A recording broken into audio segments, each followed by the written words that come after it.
Hi guys, it's Rick and day 564. Damn crazy. And I'm happy Hi to guys. see all of you there in the chat. It's Just a Rick. second. I need to pause myself there as always because I'm opening the stream in the tab there in the browser. And you can hear me double in at some point. Okay, Starsky is confirming at this moment that he's gonna be here in 1 hour. Let's hope his command won't call him again, just like the last time. But if it happens, then it's totally fine because that work is very important because it helps the armed forces of Ukraine. It's actually the work of the armed forces of Ukraine itself, right? So anyway, excited to have Starsky here today. Let me say hi to some of you there in the chat.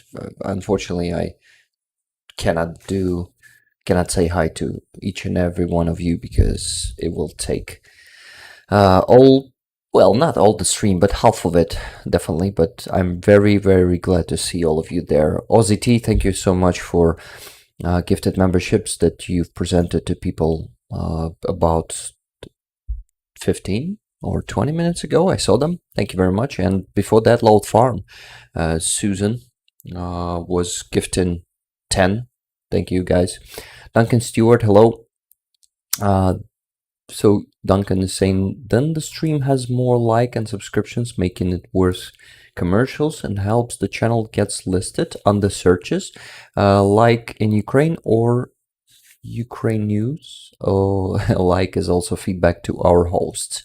Yeah, guys, please don't forget to like the stream, to share it with your friends and family who are interested in knowing more about Ukraine. I'm gonna be drinking a tea for the first about 10 minutes, maybe 15, maybe half an hour. Let's see how fast this cup, not cap, will end.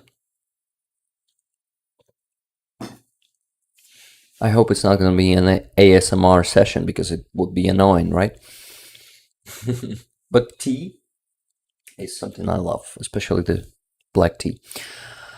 Okay, guys. So who do we have there in the chat? Who? Caranel, hi. Silver Earth, Confederate States of America, hi guys, hi everyone. Hi Slava Ukraini, Tommy, Susa, Andreas Lach, Tuna Ottesen, Armand, my great moderators, and Hill is there also. Thank you guys for doing a great job here on this channel. You helped me a lot. I appreciate that very much. Train Dealey, hi. Niels G. Knudsen, hi. Duncan Stewart, already had said hi to you and read one of your messages. By the way, okay, I'm not gonna be asking right now. Gail Roberts, hello, how you doing? Kat Van Forge, Stephen Barnes, happy to see you. AF Kaplan, Annie Wilk, happy to see you always. Welcome all guys. Happy to see all of you here. Lynn S, hi, how you doing? It is funny how Dunk is always struggling with your second name, which you shortened to S, to just S. But if I am if you're okay with me saying it, I might try to pronounce it correctly. I probably will miss your message there when you will be saying it's fine. You can try to say it, but yeah. Shell Waitley, hello, happy to see you. Silly Wonka, Mind Warp probably is the correct pronunciation, right? It's like a speed warp. Oh, not the speed or state of the spaceship, right? Amonsky is buying 30 coffees. Amonsky, thank you very much. For the car. Okay, so these coffees will be redirected on the next stream as always. By the way, guys, on this stream I'm gonna be sending the $158, if I'm not mistaken. It's the biggest donated in coffees. Though you know, guys, that I use Buy Me Coffee mostly for you to support me, but you started sending those donations now for the fundraisers, and it's totally fine, and it's totally cool actually. But if you are using PayPal, please use that for donations. This is the faster way, and there's no commission on my side, because Buy Me a Coffee takes about 5%, and yeah, and it takes about 4 days to withdraw money and then to send it, and then I wait until the next stream to send them during the stream, so it takes more time. So in case you are using PayPal and totally fine with using that, please send money via PayPal. This is more preferable. Thank you. Buy Me a Coffee is a nice tool, much better than Patreons. If you guys didn't know that Patreon is sponsoring Russian soldiers and Russian propagandists, then you know it now. They're still not deleting those pages, if I'm not mistaken. And Buy Me Coffee have been deleting the pages of those propagandists by our Ukrainian request. Does it look like cactus? It looks like cactus to me, this one. Okay, I will continue with your names, guys. I love to see them, and I love to list all of them. Tommy, Ukraine fuck Putin. Hi everyone, guys. Michael, OB, it's probably right. Hello all, Rick and Starsky, rock on. Yeah, Starsky is gonna be here in, let me check, 48 minutes. Yes, before that we will talk about Fundraiser. We will talk, no, I guess we'll discuss the news with Starsky. By the way, guys, have you seen the Shills yesterday, where I also was, and where Starsky just invited me 10 minutes before the stream? It was super unexpected, and I had time, and I was happy to join. It was a great show. I love the Shills. They're amazing. Dick Dawson, Dunk, Dave, Starsky, of course, the usual guest. It was amazing, great conversation, and a wholesome, fun, because there's always fun there. Those guys know how to joke. They have a great sense of humor, all of them. So yeah, I'm happy to be among them, not them. Elvin Archer, hello. NG, hi. CDY, hi, happy to see you. Amonsky, thank you so much for 30 coffees for El Greco. It is very appreciated. Martin Lai, Slava Ukraini, from a guy in Ontario, Canada. You actually put this comment to two of videos, 2 reports, right?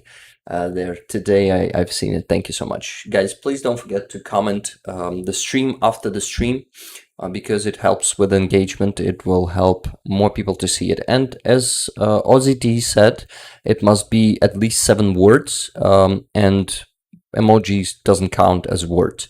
So yeah, algorithm works that way. It will recognize only the 7+ messages, no, 7+ words messages. That's how it works. Okay. Okay, I'm missing more messages, but Anna Holmgren, hi. Hi Level 70, hi Kilo 19, hi Susan Western, hi Bet. Hi, it wasn't me. Happy to see you guys. Who else am I missing there? I love Starsky. Starsky is just a legend and a superstar, and totally deserved, because the guy is so damn good at everything, especially in streaming, and given a great solid arguments for our victory. He fights Russian propaganda just like a samurai. With one hit he breaks a narrative, like one hit of his katana. Okay, so Ihor Holubenko, hi, happy to see you.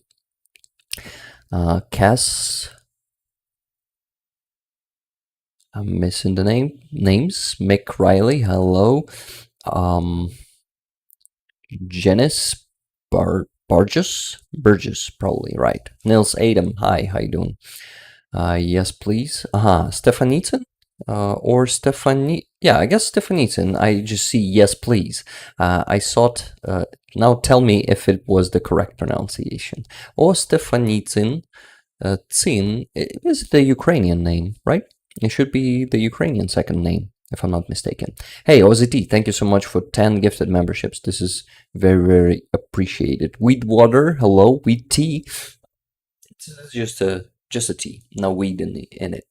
But if you weed, it is a a slang name. But if you mean the tea is also weed, right? So it's a weed tea then. I mean tea leaves. Guys, is Barry Mundy already in the chat? I have a surprise from him today on the stream. A small announcement, yes. Courtney Scott, hello. I love to read the chat. Please like the stream and subscribe to the channel, says Ann Hill. Yes, guys, please subscribe to the channel if you haven't yet. This channel grows, but lately it stopped because I stopped posting the interviews, those dubs of interviews with Russian prisoners of war. I'm working on the next one. It just takes a lot of time because I have problems in my life at the moment. And yes, we gotta solve those to proceed. I'm not doing it alone. We're doing it together with my family. So I'm saying we. And yes, Niels G. Knudsen, hello. Maria, hi. Maria, by the way, with is it you who were sending $100 for the NAFO truck to my PayPal on the last stream after I ended the stream? If it was you, please contact me on Discord and tell me your email and your what? It's an email, and tell me what patch do you want, because yeah, I need to know this information too. If you want the patches, maybe you just wanted to donate without getting a patch, but you sent the amount of money almost enough to get the patch, so you can totally get it. So please message me there. And Hale, thank you very much for 10 gifted memberships. Thank you, guys. Thank you, Ozzy T, you're a legend, and Hale, you too, you're a legend. Okay, who haven't I mentioned yet? Wizard of Oz. Is it Australia? Yes. It was Oz, but now it's Oz. I like this version. Well, Ashley, hi. Hey, my mother is here. Hi, Ilona Negmatulina. Hello to the sun and to everyone, probably, right? Not only to the sun, but hi, mother. Happy to see you here. NG Erskarer, good evening, everybody. Hope you are all well. Yes, I'm hoping that you guys are all well too. The Surreal Taco, hi, Taco. How you doing? Petra Olson. Hi, guys. Hi, everyone. Hey, Barry's there. Yay. The little travelers must have arrived. Yes, yes. Barry, there's a package here from Australia. I haven't unpacked it yet. I just received it half an hour ago. So yeah, I'm gonna be unpacking it right here on stream. It's blurred, but probably, yeah, Australia Post. You can see it right now. Australia Post. Amazing. Should we keep it for the for later, or should I unpack it now? Yeah, I guess I should do it right away. Just a minute. Just a sip of tea. Rick, how is your kitty? Oh, guys, bad. Actually, bad. And today we got the news. I will talk about this later. I'll tell you everything. But she's not improving. She is getting worse, and yes, it's really painful to talk about this. I will do it later today. Definitely. Let's keep it a good note. Like good note. Is it a note? Yeah, I guess. Daughter of Texas. Hello. Mark Sangaman. Hello. Keys does things. Hello. No like definition, Rick. Lynn, what do you mean definition? Stefanitsyn, the definition of your second name. Oh, I actually don't know. I'm sorry. By the way, is it Ukrainian? I think it is Ukrainian. Maybe not. Still, because Poland has such names too, so it could be a Polish name, right? Blessed be daughter of Texas. Hope you're well, sweetie. Bit hot, my aunt, says Elvin Archer. Guys, hello from Illinois, was saying Sangaman. Hello to Illinois. Pamela Jesse, haven't I mentioned you? I mean, I want to mention you. If I haven't yet, then hi. Slava Ukraini, Heroям Slava, Pamela. Mr. Diggs, hi. No super chats yet? No super chats in Ukraine. Ukraine is, you guys gotta write to Google, to YouTube, so they will finally turn them on, because, they definitely need to do it, because we're suffering without them. I'm kidding. We're not. Memberships are here, and it's great. And it's actually some way to get the monetization, because I'm not getting any from other sources. So your gifted memberships are just amazing, and thank you. They are helping a lot. Hey, and my grandma is also here. Lydia, привіт. Люблю тебе. I said, hi, grandma, I love you. Who am I missing there in the chat? I guess I got almost everyone. Just let's get to the bottom of the chat, of your messages. Hey, Anna B, happy to see you. Jade Collins, hello. Gail S, hello. Is there a Floki update, please? Yeah, I just told you that, guys. Gad Zooks, hello. I'm so sorry for sad news, Rick. Yeah, guys. Thank you. Привіт, mamo, said Duncan Stewart. Almost correctly.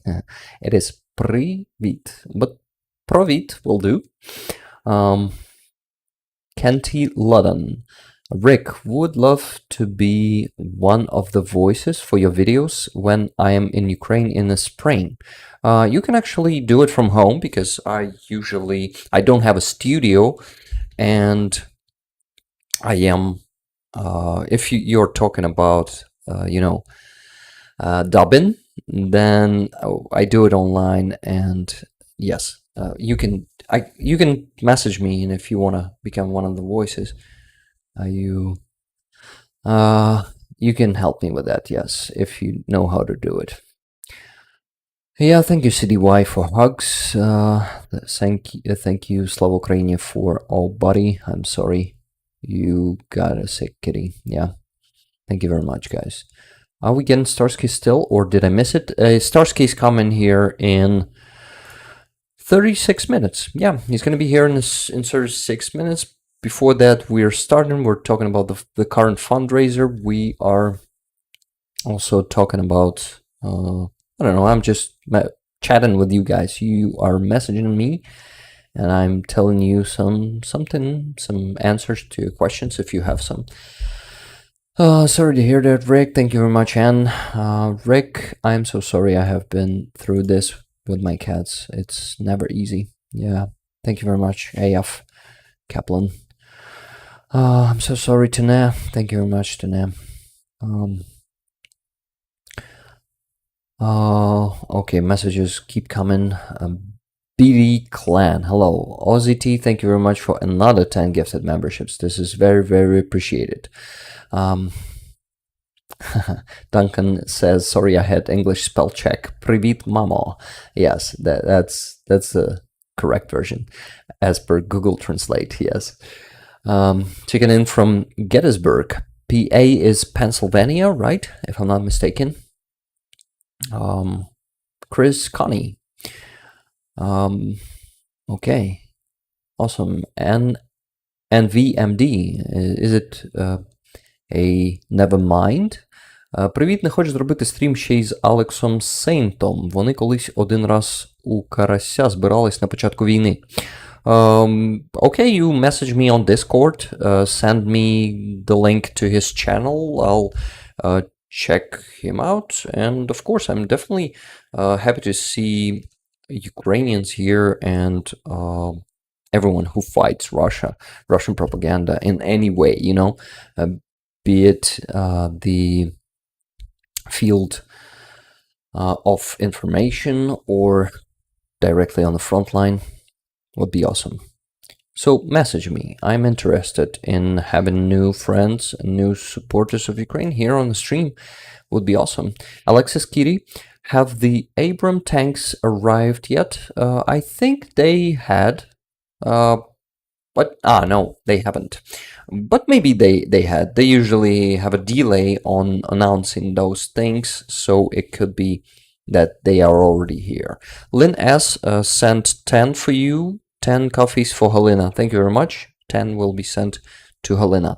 Helena is working hard, but she's in the hospital right now. Everything is okay. It was planned, but anyway, I wish her a fast recovery. But yes. Had my cat for 17 years. I know it hurts to lose a fur baby. Yeah, you're right. It is. I still haven't lost her, but the chances for her to survive are not that big. Like she may live for a few months. Still, there's a chance that she will live for a few more years. But unfortunately, we've been fighting this chronic kidney disease and some other inflammation that appeared after we beaten the one that is for her kidney. One of her kidneys are now not functioning. Yes. Thank you, Arachnid Inc. For gifting one membership and becoming a member yourself. Thank you very much. I appreciate that. So, guys, about the kitty. Kitty is okay. I'll tell you right now. Her condition is getting worse. She is getting.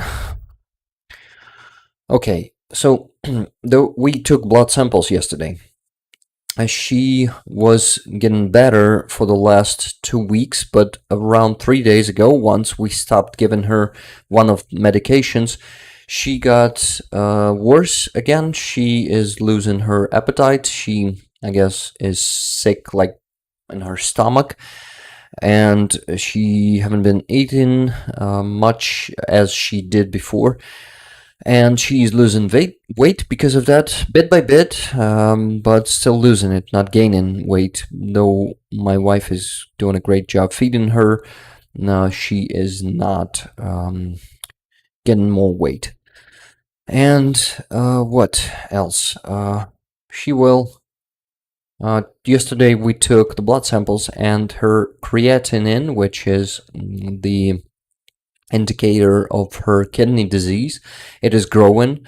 Normal it is less than 100, if I'm not mistaken, or 120, something like that, but in this case it is rising above 300, if I'm not mistaken, or maybe, yeah, it's rising about 300, and it affects her critically, and she is if it all goes like that, because the medications, we try to fight the inflammation and infection also with antibiotics. It took 2 weeks, but there are no improvements in terms of inflammation.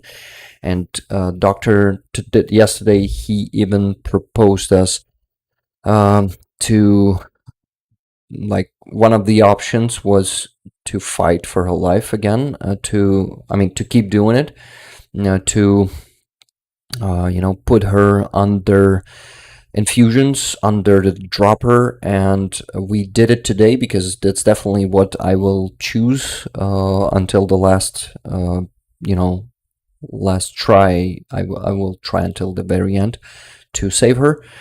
We will try, and today he even proposed the second option. This hasn't happened before, but he said we might just be, given her, like, given her space to live without constant medication. And well, constant medication will remain, but we will not force her to put the catheter and to be under infusions. And of course, like this, she will die in some weeks or months. And yes, this is not an option for me. That this means this news today, they just they just yeah, this means that she will probably not recover from that, but there's still like a chance. At least we can try to fight. This is not like hopeless. Not hopeless means I will be fighting. We will be fighting. So the struggle continues, but she has to go to the hospital every night now and lie under the dropper there, and we'll be getting her back home every morning and getting her back to the clinic every evening for the next who knows how many days. And for the last 3 weeks she wasn't lying at the hospital. She was just we were driving there every evening to get her the shots and get her some meds, like those pills. Yes, to get her the pills, but now she has to be there under medication all night. I am still not losing my hope, though it's pretty hard and painful, and to realize that my dear cat, who loved, actually, not only I love her, but she loved me so much, and she was the most friendly cat I've ever seen in my life. Not even had, but I've seen. She's always with people. She's always going to people and always seeks attention of people, and always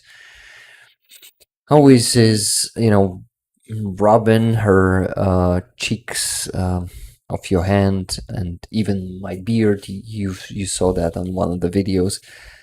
But thank you guys. I see all the hugs and words of support. Arachnid Incorporated says, I am the one that painted the picture last night on the shills. Can I paint one for you too? Yes, please. This will be very, very appreciated. And I will hang it somewhere in here, or stand it just like that picture. I actually wasn't telling you about that picture, guys. It has a story, and I will tell you today if we'll have enough time, okay? Thank you. Thank you, Pat Challen, for the words of support. Thank you, Susa. AJ Lohinska says, Rick, hi, stay strong for Kitty. She needs that. Senses your love, takes comfort from that. I'm cooking, listening here. Привіт вашій мамі та бабусі, вітання з Великобританії і вашій родині. Дуже дякую. Thank you very much. And I see that you have a Ukrainian second name, and I'm happy to see another Ukrainian here in the chat. It's amazing. Aishu, hi. Sometimes I think my great aunt and grandmother came back as my two cats. They should be so lucky. Yeah. Rick, do what you think is right. The only right decision for your cat is your decision. Yeah, it will be so great. Though, guys, I see that my cat wants to live. She is suffering from, the complications lately, but she still leans to us. She still is talking to us, like she still is being friendly. And in the worst moments, in this last month and a half, I remember how She was like avoiding the contact with us. She was trying to get away, trying to get hidden somewhere, and she didn't want to see us, and she didn't want to be touched. But now she is with us, so she wants to live. I know that, and I will support her in that. And guys, thank you very much for your coffees. I think I will be already taken some of them for the kitty fund. Of course, not those of them who are meant for the fundraisers. Those will go for the fundraisers only. But those that you are given for me, before that I wasn't getting money from those, except one donation from Bjorn, and that was to my PayPal, and now I will be getting, because getting her back to the hospital is more expensive than without it. So this will help a lot. Thank you very much for all the coffees that you're buying for me. So guys, let's talk about Fundraiser. Thank you very much for the words of support. I am in pain, but we cannot talk about this more because it takes a lot of time and we have important things to do. I'm very happy to see the words of support, and I feel that support. Thank you guys. Right decision. You are all on the same page. Yes. Thank you.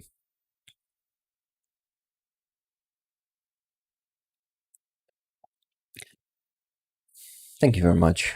That I see Withered of Ooze was saying that my love is for her is very touching.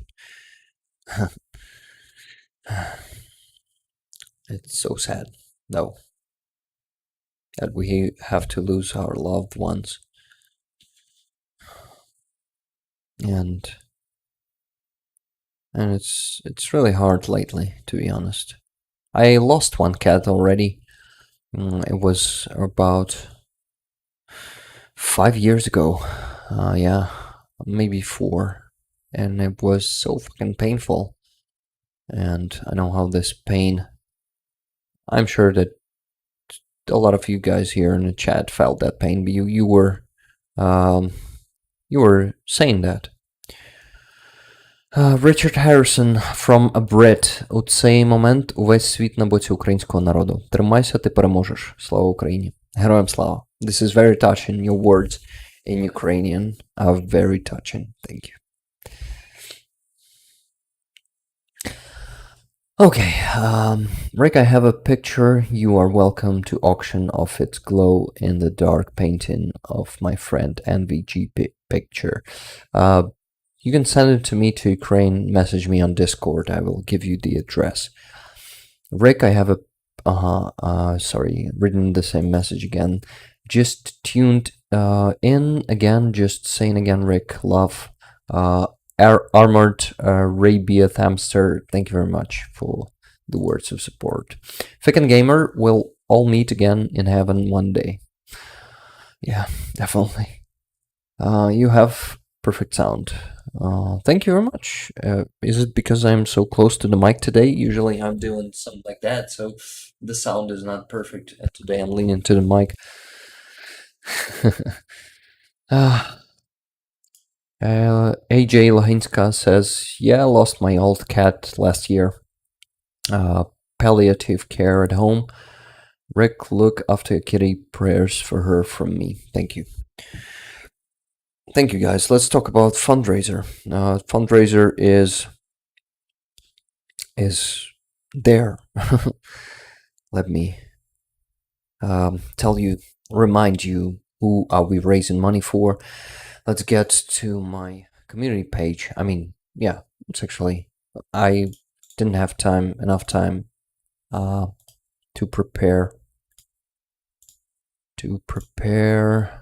the page, yes, to show you the browser, but you can see it now. It works great. It works, and we go there. And what we go there, Rick? Come on, don't be a typical streamer, please. Yeah, guys, I try not to be typical streamer. Crazy amount of likes at the last stream, guys. 828. This is just crazy. Thank you very much for everyone who did that. Hey, Charlie, happy to see you, and thank you for becoming a stinger again. You're a stinger for 5 months now. One of the latest. I mean, you know what I mean. One of the first. You was maybe the second after Jet, if I'm not mistaken. Maybe even first. This is crazy. But yes, guys. Thank you for that. Thank you for likes, and let's check the likes on this stream. We have 194. Wow. Let's do 400. I guess it's gonna be easy right now. Thank you. Don't forget to like. It helps with engagement. Thank you, guys. M. Davis, hello, by the way. Who haven't I greet? Hey, Hubert, happy to see you. Roxy J, 420 or 420, right? Hello, everyone from Southampton, UK. Happy to see you here, and we love UK people here in Ukraine. You are amazing. You are a great support to us. Okay, guys. So we're raising money for my friend El Greco. Here's the jar. Let's update it. And yes, that's actually haven't moved since the last stream because in this case, Ukrainians weren't yet connected. I mean, like they weren't involved. We didn't ask them to, but we will do that too. But for now, we are totally relying on your donations. My friend El Greco is serving in 15th Brigade of Border Guard, Ukrainian Border Guard, and he is, it is called, by the way, this brigade's name is Steel Border. You've probably heard that. It's one of those guard of assault guard, something like that. Hi from Texas. Hi Apatox. Hi Melissa Sower. Who else are there? Karen H. Hello. Henrik Alnesio. Is it the correct pronunciation? Tell me, please. Thank you, guys. So El Greco, I needed to go to the community page. I'm a bit disoriented today. This is my friend Helena, who is making the medkits. Let's watch this video again. Me to gather the medkits, the professional one, the one for the Frontline, for the guys from the Frontline. All the stuff we gathered it today. She taught me where to put everything. Is on its place, everything is where it should be. That's all that's needed. And I guess it's NATO standard, right, Галя? Це Yes. NATO, це стандарт НАТО. Yes, Yes. and more. And even more. Yeah, some bonuses like these hidden. Yeah, it's extra quality. It's Halina's quality. She's making these every day. This is a great work she's doing, and I just wanted to share it with you, and that's it. Слава Україні! Yes, on these streams we were constantly donating to Helena because she makes those medkits, and this is not the only thing that she makes. She has her fundraisers. We were helping her with fundraisers, with many of them, and also we were helping her to get other stuff for the armed forces of Ukraine. So here's my friend El Greco. You guys helped him to buy this thermal scope that you can see attached to his rifle. It's actually the report from the previous stream. I do them after every stream. So on the last stream, we raised the impressive 1,491 hryvnia. This was crazy. We helped El Greco's fundraiser a lot. 45,000 were sent to the jar of his fundraiser, to this jar. So great help for this fundraiser. And 9,197 were sent to my friend Helena. So also there are another photos of El Greco. Let me check. Here he is. And there was a report actually somewhere in there. Was it there, or was it earlier? Yeah, I guess earlier. Let's check. Yeah, here he is. So we were also raising funds for 5 stocks for El Greco. You see, stocks are pretty good. You can regulate how far it's going to be from your shoulder, and they were adjusting each rifle for themselves. You see the good of it. Here's Starsky, me, and Mercado.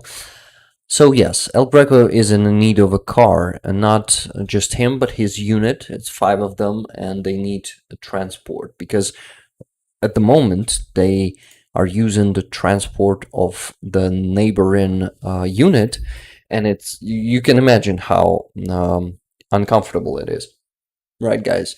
But it is manageable. But if they're gonna have when they're gonna have their own car, it's gonna be much easier. So I remind you how we are doing this here on these streams, how we are raising money. Armand just sent a Monobank link. You see Monobank Lenker, fundraiser for the car for El Greco. You can send money directly through this link, or you can send money to my PayPal, which is being sent to the chat constantly, and it's in the description of this stream. Yes. So you can send money there, and in the end of the stream, I will be redirecting them to this jar, to the fundraiser jar. You will see all, all the work here. It is all transparent. You will see how I am donating them. By the way, I can see your donations there, and let me list them real quick. And before Starsky is here, he's going to be here in 13 minutes already. We still need to unpack that package from Barry Mundy. Barry Mundy, are you still not sleeping? I hope, because I want you to see this moment to be here, because I'm very happy and I'm grateful. Okay, just a second. I need to go to PayPal and check the donations. By the way, Maria, are you still there? Can you please tell me again if I missed your message, if it was you who were donating $100 for the NAFO truck on the previous stream? It is still on my PayPal. Let me check. Check it. Yes. I need to show all to see. I'm there on the PayPal. So yes, $100 from Maria A. Maria, is it you? Let me know. Okay. I still don't see a message though. Hey, Surreal Taco, thank you very much for 5 gifted memberships. And thank you very much, Raven, for 10 gifted memberships. This is very appreciated. Thank you, guys. It helps me a lot. The YouTube monetization only is received through these memberships. So, yes, great support. Thank you, guys. Hope you have a great day, Armored Raby Hamster. Wonderful community. I need to check this later. Yeah, please come later. We'll be happy to see you here. Was it a message from Maria? Hi, Mercy. Who am I missing there in the chat? A lot of new people are coming in. I'm happy to see you guys. Please don't forget to like and subscribe to the channel, because this channel has dubs. I am not just streamer. I am also translating the interviews with Russian prisoners of war. Let us go there and open one of them. I will show you. So the latest one was with this guy. Yes. Let's open it real quick. The 155th. You see, I'm dubbing it. I'm making the subs. It is a hard work. It takes a lot of time, but I am usually working on that, and I'm working on the other one. Today, guys, I was able to finally translate another 10 minutes. I made subs for another 10 minutes. The next one is gonna take too much time, because it'll last for 1 hour and, let me remember, 44 minutes. I've already finished around 50 minutes, so 1 hour more to go. I am really hoping to finish until the end of this month, but something is telling me that it is not possible, considering all the other things that I have in my life currently. So yeah. By the way, guys, you can join our Discord community, and there's an exclusive dub that I wasn't there wasn't a there wasn't shit. I wasn't able to post. Yes, that's how it said. To post on YouTube because Zolkin's bloking all the interviews that he released after March. Everything before that, I can repost and he won't be blocking it, just taking the monetization away. Okay, by the way, guys, Kathy was saying $25 from to El Greco to the fundraiser for El Greco. Guys, I remind you that Starsky is going to be in 9 minutes here, going to be joining us in 9 minutes. So, guys, I finally am mentioning the donations. So, Maria, were you? Maria, it was you. No worries on the patch. I'm good with just giving. Maria, I really want to, to get you the patch. So please contact me on Discord, okay? It's actually you have a different user picture, so you are probably not the Maria that I've seen there in the chat, like up there in the chat. Kathleen R is asking, I sent $40 to your PayPal earlier. Did you receive it? Yes, I received it. I was about to mention it. So now let me go there. I'm finally going and mentioning all the donations that you've sent. Okay, guys. So first was from Kathy S. $25. It was last week. Yes. So during the week on 7th of September, Kyra sent $5.10. Thank you very much. Secular Sakai sent $10 for the current fundraiser for last stream victory. Thank you very much, Secular Sakai. And Hail $50, always on Friday, for Friday regular donation. Thank you very much, and Hail. Mushroom Many was sending $50 today. Thank you very much, Mushroom Many. Caitlin R, $40. Comment is next. Donation for El Greco truck. Glory to the heroes. It is here. Lynn S sent $28.05 for El Greco truck. Thank you very much. Timothy, the code, sent $50. Thank you very much, Timothy. Lori K sent $10.18. Hello from Finland. Thank you very much. Bjorn, thank you very much for 2 times $50. So Bjorn sent $100. Thank you very much, Bjorn, for your generosity. Cheryl Waitley, $20. El Greco Car Fund. Ozzy T, $150. Thank you very much. Kirsten Cinnamon, $30. Yes. Slava Ukraini. Героям слава. Cinnamon, thank you very much for constant donations. Andreas Lach, thank you very much for $5. Rick, another small one since I'm not able to do big ones. Love you. Just a second. Rework and our community. Yes, your work. It is. Thank you very much, Andreas. There are no small donations. This is not a small donation. Guys, please, if you are thinking that even $1 or 50 cents is a small donation, don't hesitate to send it because there are no small donations. And when we sum them up, for example, 5 times $5, we receive $25. So everything makes a difference. Every donation makes a difference, and it all is very, very appreciated, and it changes the situation there on Frontline, because when our soldiers are receiving that equipment that we're buying for them, then what? Then we are succeeding. We're getting them closer to safety, and Ukraine to victory.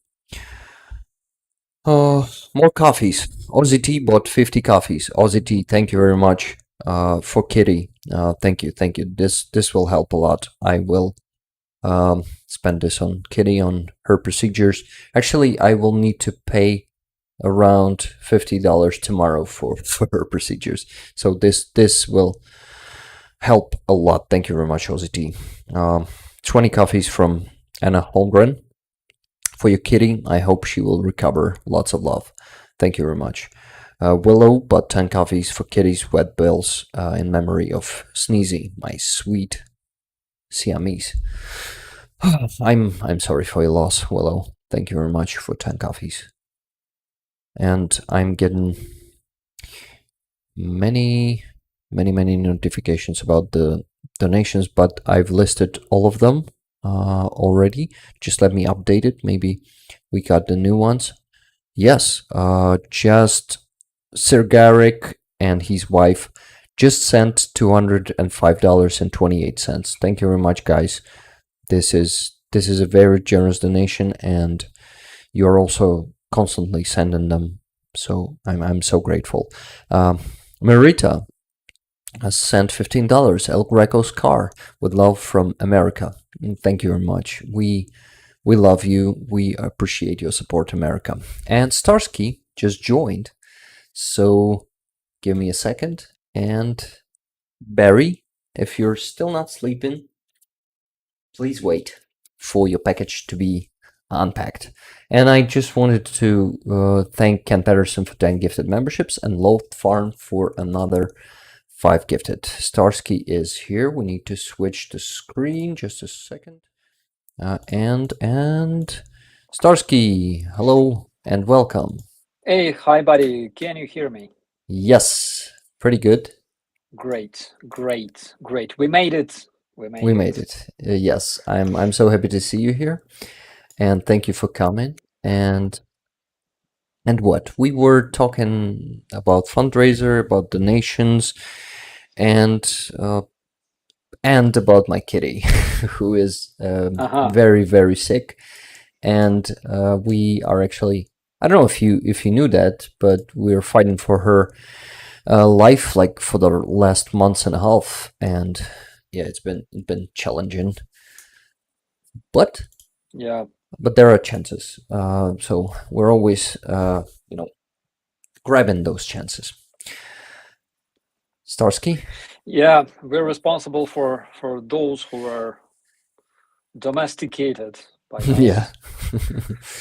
Yeah, and Starsky, I wanted to ask you, how are you doing? I wanted to ask you another questions, but let's begin with this one. How are you doing, man? Not bad. Thank you so much. Unfortunately, this week was a bit crazy, and the previous one as well. I returned from Donbass, then I had to go back, then I had to return that very night and do a lot of different tasks. And trying to sleep, of course, because sleeping is essential. And Oh yeah. we don't have enough sleep these days for the last 560 64 days, yeah. 4, yeah. Yeah, and unfortunately, we have some very sad news. Last week, and basically my recent video made from Donbass in Chasiv Yar, it's where me and Max were making videos. We learned that today 2 foreign volunteers were murdered by Russians there. Oh yeah. Yeah, I don't know if you guys mentioned it already, but Emma Igual from Spain and Anthony Ignat from Canada, they died there in Chasiv Yar due to the Russian fire. And they worked for the Road to Relief Foundation. Their mission was specifically helping civilians, providing all kinds of aid, evacuation, and things like that. So it's a big loss. And 2 other members of their team from Germany, they were injured. Luckily, they're alive, but nonetheless, it's a big tragedy. Yeah, definitely, and I'm really grateful for them for being here, and it's a huge loss. Yeah, we haven't been mentioning this yet, but thank you for mentioning this. I saw the news today, and this is a huge loss, and they are unfortunately not the first volunteers who died here in Ukraine who were helping with everything they could and given their lives to this, actually, you know, and terrible tragedy, and so many of these tragedies are happening here in Ukraine, but we keep fighting, right, Starsky? Yeah, doing what we can. I actually wasn't touching any news because you're best at it, man. If you're not tired of doing this all the time, like on every stream when you're the guest, I know on the shills they are waiting for you to do the news. So if you will be so kind and give us the news from this week.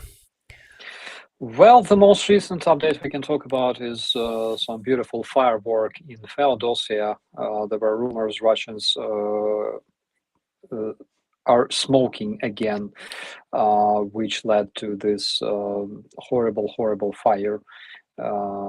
And we had a lot of successful strikes on Russian targets, specifically on the Russian territory this week. And we're talking about Russian air bases and Russian military bases. Oh yeah. I had a lot of, I enjoyed watching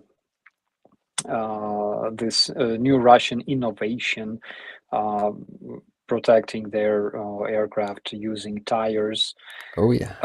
They always do some crazy fucking shit. Like, okay, Americans gave Ukrainians Javelin. What shall we do? We gotta attach grills to our tanks.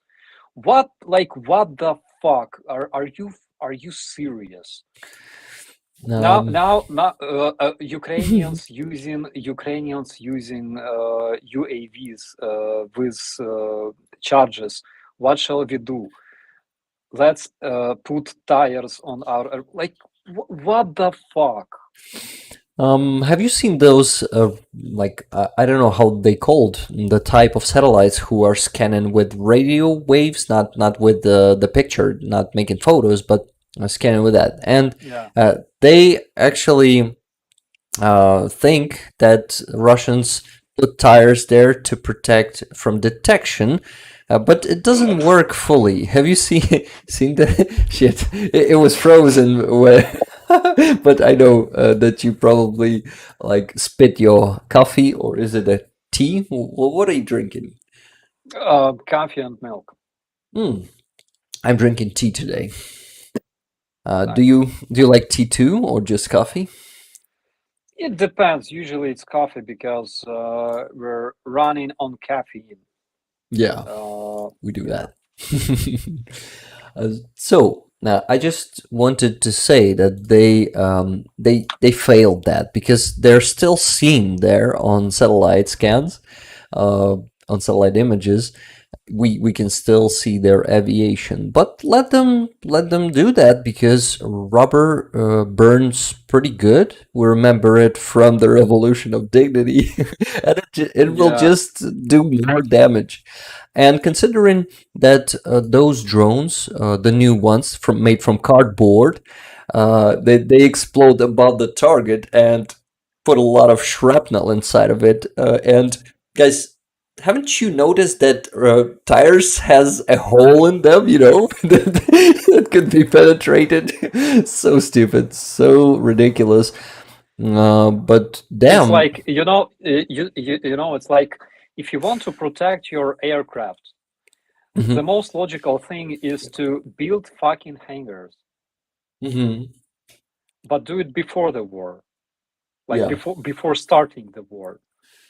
But the problem is Shoigu needed better car, okay, and he needed some better plumbing at his villa in whatever, like Italy or something. Yeah, and that's why they had no hangars. Or another extra villa, right? Yeah, because the scale is that that they took a lot of money from their military. I wonder what percentage really went to their army. What do you think? Oh my God! Considering that their Orlan UAVs, So they said that Orlan UAVs would cost between $80 and $120,000 each. It's according to the Ministry of Invasion of Russia. And from what we saw, we can literally build such drones without spending more than like $3, maybe $5,000. Yeah. They are really cheap, and thanks, I don't know, thanks Russian corruption that they are that cheap. Well, Starsky, I wondered if you can tell us how was it there in Donbass at your last trip? Not this one that was this week, but the one that you've spent that before that, like maybe something interesting that you've seen there, maybe some observations about Russian tactics, maybe some yes, I know about the story about that Lancet, and people will definitely be glad to hear it again, but maybe something else. Like, I just want to know your experience. Can you share more if it's not confidential, of course, because I know that a lot of that happens there on the front line should not be talked about. Well, there's a very big chance to die. Yeah. It's much bigger than in 2021 due to drone strikes, due to missile strikes, aviation. Basically, in my location where we were stationed, we could hear Russian helicopters like in the night, during the day and in the night. At first, I thought they were our helicopters, but then we checked the information from our surveillance, and they reported that no, they're not friendly, unfortunately. And they were hunting our vehicles using their ATGMs because those Ka-52, for example, they can fire ATGMs at pretty much long range. You cannot even see that helicopter, but they have some very good optics. Doesn't mean that they are good helicopters, because they also crash. They tend to explode time to time. But still, it's like, attach an ATGM to a helicopter is like nothing special about it. And so like last days when I was there, there were several big missile strikes on Kramatorsk and like not far from us, actually. Trip to Chasiv Yar. Again, Chasiv Yar was more or less peaceful place before the big war. I remember that it was like, let's say, big base of military operations in the deep rear. Now it's just 5 kilometers from the front lines, from the closest enemy positions, which means that this town is being shelled constantly. My biggest memory about Kramatorsk is when we just entered the town, and first thing we saw were like I was impressed for some reason. I don't know why, but we saw 2 small kids with like waving Ukrainian flag and waving at Ukrainian vehicles, military vehicles, coming into the city. That's And cool. it was like, first thing I thought was like, damn, I wasn't prepared for that. I had to record that on video. It was cool. Oh, another cool thing, in Kramatorsk, we found some really nice place where they cook sushi. And comparing to my favorite place in Kiev, I would not say that they were like worse than my favorite ones. So we also had sushi. Basically, Kramatorsk is like even though it's close to the front lines nowadays, but it's like civilization. So you can buy stuff, you can buy military gear, anything you need. Pizza, sushi, food. When our guys go to when they have this like rotation their Hmm. positions. Before that, they go to Kramatorsk and buy all kinds of stuff like Hmm. energy drinks, uh, pizza, snacks, and things like that, and they bring it to their positions. Hmm. So this sushi place, you say it will become a concurrent for your favorite place, right? Right? Yeah, yeah, definitely. And I wondered if it's not a secret, what is the name of your favorite place here in Kyiv? If we're not going to be able to get there together, maybe I will visit alone. Can you tell me? Yeah, I will drop you the exact location. Okay, thank you, You're man. gonna love it. Yeah, Awesome. Because I love sushi too, and I'm fighting for the best ones. yeah, yeah. So actually I will show you around because like this place in Kiev is the best, and I checked. I Uh-huh. checked a lot of places and I compared, and this one is the best. I don't know what kind of magic it is, but every time you have like first sushi, you go like, how the fuck is this so tasty? Okay, Starsky. I wanted to tell you that on the previous stream, I made a thumbnail and I put on the background the picture of a battle which your brigade was like, not the battle, but you stopped the attack of Russians. Your guys stopped it, and it impressed me a lot. It was a hell of a badass video. It was so awesome that I don't know, 3 tanks were destroyed there, or five of them. Can you please tell us more about that operation? Have you witnessed it yourself? There were several battles like that. There was one battle when our brigade destroyed, I believe, 5 tanks, but it was several months ago.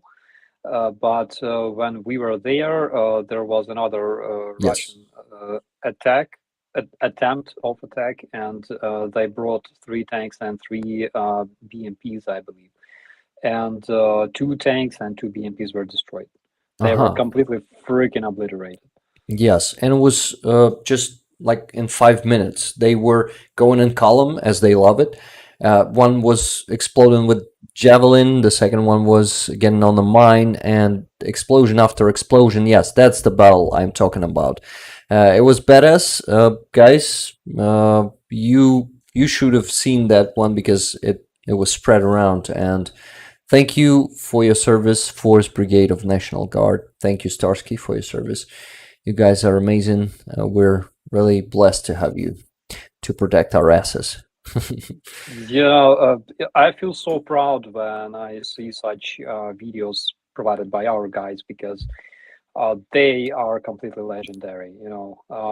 Guys that I know since like 2016, guys who served together with me back in our first infantry company when my brigade was just like being formed.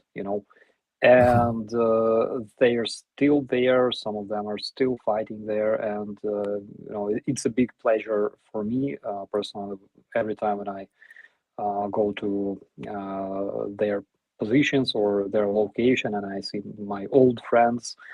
And by the way, Max, the flashback on his channel, his most recent video, is about medic who was in my very company in my platoon in like 2016. Hmm. And yeah, when I saw him during my latest deployment, I was so happy. I mean, like he's the dude. Like he's legend.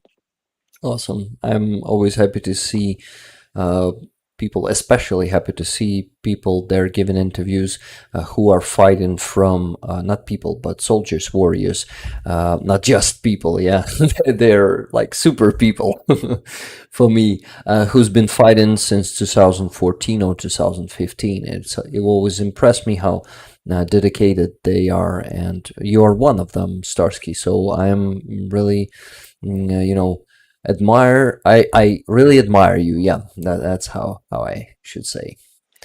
I admire my boys because first thing that inspired me was when I joined my brigade as a private.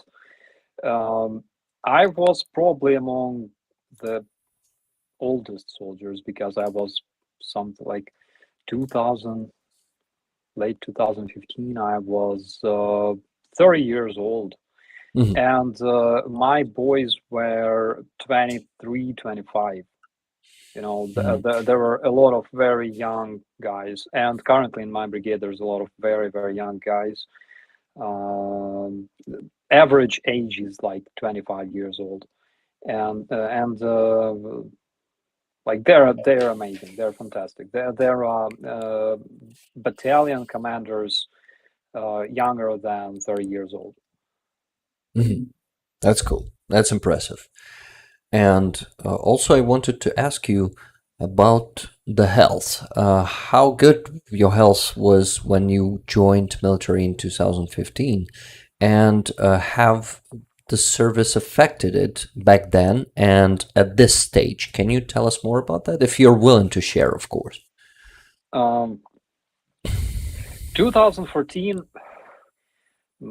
I had some traumas after the revolution. Mhm. So basically, I had uh, treatment in Poland because we had several clashes with Titushkas Mhm. from Donetsk and Kharkiv. Remember, there was this terrorist group Upload, Yes, Zhidin, yeah, I remember those. and we fought with them in Kiev. I believe it was like January 2014. So I received several traumas, and I had to treat them because, like, nothing very serious, but Mhm. Um, and then in 2015, when I joined my brigade, it was an inhumane, unholy selection program. I remember that there were 54 candidates and only 10 passed Oh the my God. the selection program. Yeah, including myself. Before that, I tried to get to our special forces Mhm. CSO Alpha, Yeah. but I failed because my physical shape wasn't good enough. Uh, because like their requirements are even higher, so you Yeah. should be like a superhuman in order to get They there. need machines, I assume. Yeah, But because there were several platoons that arrived there and like to pass this selection program, and only two men passed the oh program. my God, Yeah, crazy. they received a chance to become like operators of the special forces. So uh, then I joined my brigade again. Selection was like we had to run tens of miles every day, do like 1,000 push-ups, carry each other in like those medical stretches for like again tens of kilometers, and it was crazy. But one thing I learned from a person who became our battalion NCO, he said that your main limit is not your physical shape. Your main limit is here in your head. Mhm. So if you tell yourself to do push-ups, you will be doing push-ups like indefinitely. It all depends on your, internal whatever. How you call it? Potential, right? Uh, Yes, yes. How stubborn you are. That's the thing. yeah, And I talked to one of my friends from Odessa. She's one of the uh, coolest fitness instructors that I know. She's a very nice coach, and I told her that I love, like, heavyweight lifting, but in the military it's required for you to have like better endurance instead of, you know uh, so it's preferable to be able to run bigger distances Yeah. than carry bigger weights. And she said, no, it's wrong, because nowadays in the army nobody does that. Nobody runs, tens of kilometers, and actually what you have to do is carry heavy things, carry, wounded, carry ammo boxes, Yeah. and things like that. And I'm like, wait a bit, like, that's exactly what I did all this time, actually, because on the positions, that's exactly what you're doing. Carrying things like 90% of your time at the positions, besides, like 10% of fighting, is carrying things from place to place, like water, food, ammo crates, uh, like heavy machine guns from place to place and things like that. So I'm like, Yeah. yeah, that's true. That's definitely true. And I actually heard. So yeah, I just wanted to ask. So, like the final question about the health. So no health complications lately. Everything's good, right? Every soldier eventually will have some, Yeah. because for example, I had most of my deployments during winter, during cold periods of time. And of course, yeah, like I have some complications, guys do as well. And when you have to lie down in the snow for like Oh, several hours on your observation position, for example, it yeah, it it will gives you affect you. some. Yeah, of course. And that's physically. Psychologically, of course, a lot of guys will need to have some kind of help as well eventually. Uh, I don't think that I have some, like, maybe I do, uh, but the guys who spent days under, artillery fire, like constant artillery Hmm. fire 24/7, guys who received a lot of Concussions, contusions. contusions. Yeah. Yeah, guys who had to, load the bodies, guys who had to bring them home to their families and talk to the relatives of the fallen soldiers. That is something, insane, and I believe that it will not pass without, without any influence. Yeah. So the guys will definitely have to have some help from specialists.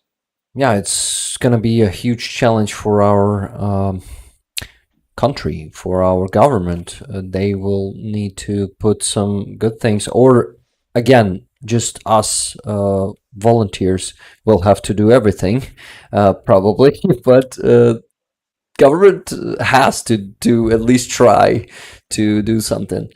I know that how mental health is important, and actually PTSD is yeah, it will remain with people until the very end, definitely. But you could ease that, definitely. There are some techniques I know about, some methods that can help people to bear with that and to feel okay, if you can call that okay, but to feel better at least. And this will this will have to be worked on. We will have to put a lot of efforts. We, as as citizens of Ukraine, as the uh, yes, as as the citizens. I forgot the other word, the translation to that word, actually. Society. Society. Thank you very much, man. You're actually the Ukrainian who can help me with words here, so I can use Ukrainian word, and you will help me. Thank you, Starsky. Okay, people are asking if I can turn your volume up because Tana pointed that, yeah, because you're a bit quiet, I guess, for people. I noticed that, but it's not critical for me, and it was just a few people. Let me check if I can turn it up. Just a second. I've never done it before here in... Okay, it's a bit hard. I just removed my my echo cancellation. Mm-hmm. Can you hear me? Yeah, I can hear you. I removed the echo cancellation. Maybe that was the reason. I guess it's the same level. It's just a lower level than mine, I guess, because I'm like close to the mic. Probably people would want to, if I get my mic further from my face, they want to turn their volume up if it helps. But sorry, I cannot see the controls to make it louder. Just a last try, just a second. Here. Oh no, I cannot. Yeah, it's maximum. Sorry guys, I cannot do more. So we'll have to go on like that. I tried. I really listened and tried, but it won't work this time. And I guess it's fine, Starsky. You don't have to worry about it. It is not super loud, but not critically quiet. Guys, will you confirm? Let me see if I can. You know what? I have like a studio mic here. Let me see if I can use it. Okay. Because I have a different setup now. Okay, let me just check briefly. Okay.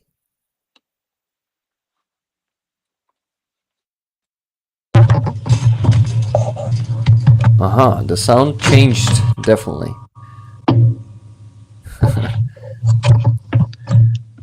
Okay, let's It's see. louder. If you can hear me. It's a different one.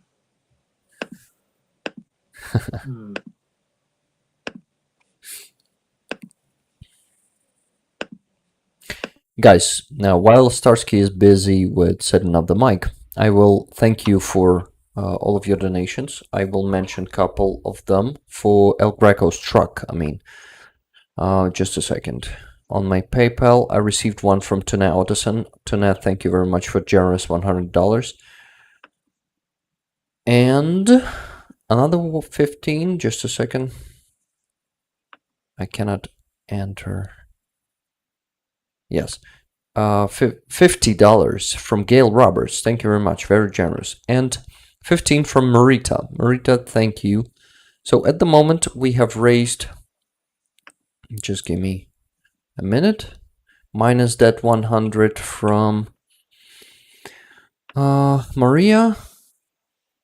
I guess it's $943.61. Great job, guys. We're really close to the goal, to the string goal. Starsky, can you say something? No luck, unfortunately. Maybe next time. Okay. Next time I will be more prepared for this. No problem. No problem. I guess people can understand that. I had a great question from Ann Wilk. Have we seen the flag that was launched in Avdiivka and sent to Donetsk on those balloons? Have you seen that one? I saw it on a video. I didn't see it personally at all, of course, because Avdiivka is a different location. But I saw it was great. And we're doing it like for years, actually. Like every month or two, we're sending flags towards the occupied territories to remind people that we will return very, very soon. Yeah, they need to remember that, and they need to prepare for that too, because there are still a lot of Ukrainian people there who are waiting for Ukraine. You know that. Do you have some stories about such people? Maybe some exact stories? There were several people that I knew who lived in Donetsk. There was a whole like love story Cool. in 2015 when I served in Special Force Police Mm-hmm. Battalion. My friend, he had like girlfriend, not like girlfriend, but girl he loved, and she lived in Donetsk. And they were dating for years. And when the war started, basically she cannot go to Kiev, and it's like 2015. She cannot go to Kiev, and he obviously cannot go to Donetsk. And like he was talking about her like every single night. So yeah, it was a very, very touching love story. I hope that eventually they will be fine. But yeah, it was crazy. People must know that when Russians invaded Donbass, they ruined a lot of families, not only on the occupied territories, but generally. There are a lot of families in Ukraine who have relatives in Russia, for example. People who moved from Ukraine to Russia, and people living in Russia, they are basically zombified as well as the rest of the Russian population. And it's like they call their relatives in Kiev, for example, or in Lviv, and go like, "You're Nazis," and shit like that. You're murdering Russian-speaking people, and they're like, "Are you crazy? Like, we are Russian speaking as well. Like, what the fuck?" So Russia is actually the biggest evil we faced since the World War II. Yeah, since Hitler and Nazis, definitely. Yeah. This is the new, new version of Nazis, new stage. They evolved into this cynical, like it's a quintessence of cynism, right? And it is just crazy how they operate, and every dictator has to learn something from them. Yeah. So, for example, I made a small test on Russians being Nazi, and I asked my followers if they think that Russians respect their country. So, for example, on Twitter, 6,000, almost 500 votes, 97% of people think that Russians don't respect their country, regardless of what kind of country is that. So at the same time, Ukraine, you can see all kinds of international volunteers, all kinds of international press, all kinds of national and ethnic communities. For example, Jewish movement in Ukraine is very, very strong. We have there are pilgrims coming to Uman, for example, Yeah. every single year. Thousands of Jewish pilgrims from Israel go to Uman to see the tomb of their saints. And at the same time, in Russia, Jewish agency was actually banned. Did you know about it? Yeah, yeah, I know. And they, And it raises a lot of questions. Who's the real Nazi here? yeah, those who call other ones Nazis these days, they are Nazis actually, and these are Russians. And yeah, Soviet Union and Russian Empire before that were constantly oppressing Jewish people. They were, always deporting them somewhere. They were also doing repressions and shootings, mass shootings of Jewish people. It was known since Russian Empire, and it continued in Soviet Union. And at the moment, Russian propagandists, they show extreme anti-Semitism on their television. They are always blaming Jewish people in everything, and Putin himself is constantly,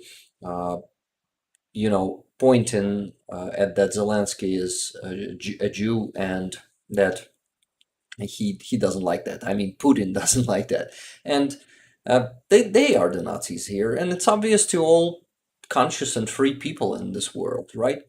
And it is so obvious, especially with this invasion, what is happening and who is the real Nazi here. And all those narratives about Nazis, that Ukrainians are Nazis, is such a bullshit, and everyone who is conscious understands that. I hope. Yeah, hopefully. One of the things that Russians like share a lot on their TV is like you obviously know it is. It's like all kinds of conspiracy theories, Yeah. because Russian television is actually rich of different TV shows on their national television.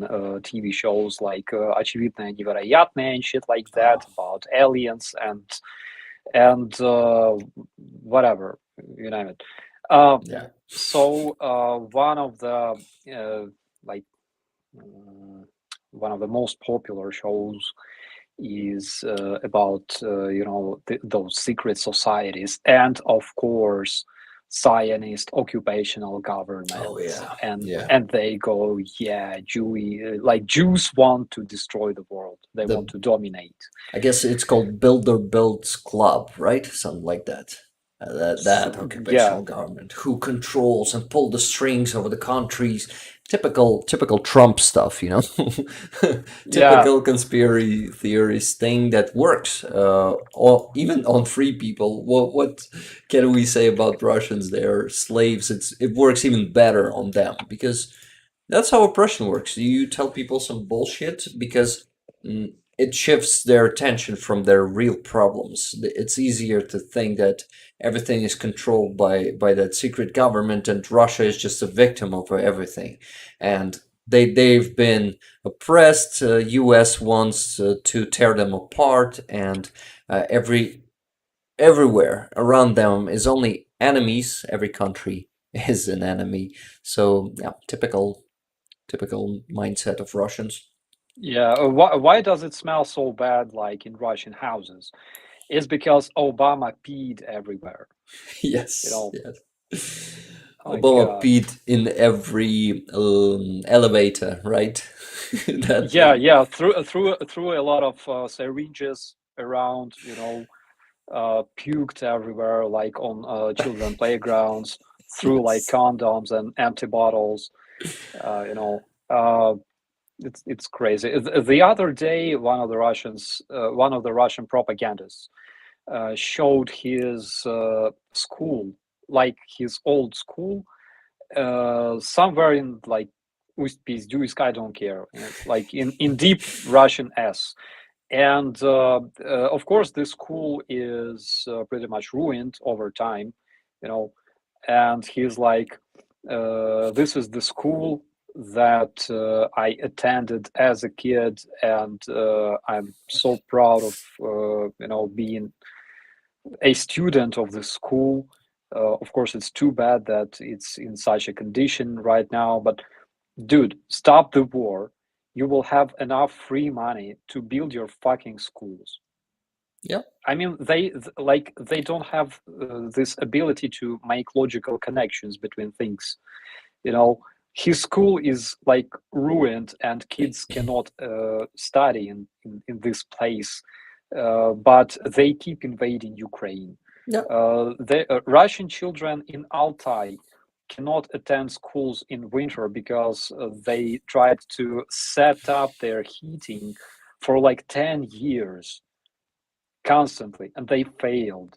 And that's why when it's very cold, kids don't go to school in Altai. Yeah. But at the same time, they're happy when they bomb Ukrainian infrastructure, to make us suffer the same. Fucking idiots. Yeah. And those fucking idiots, that's how it works for them. They usually, do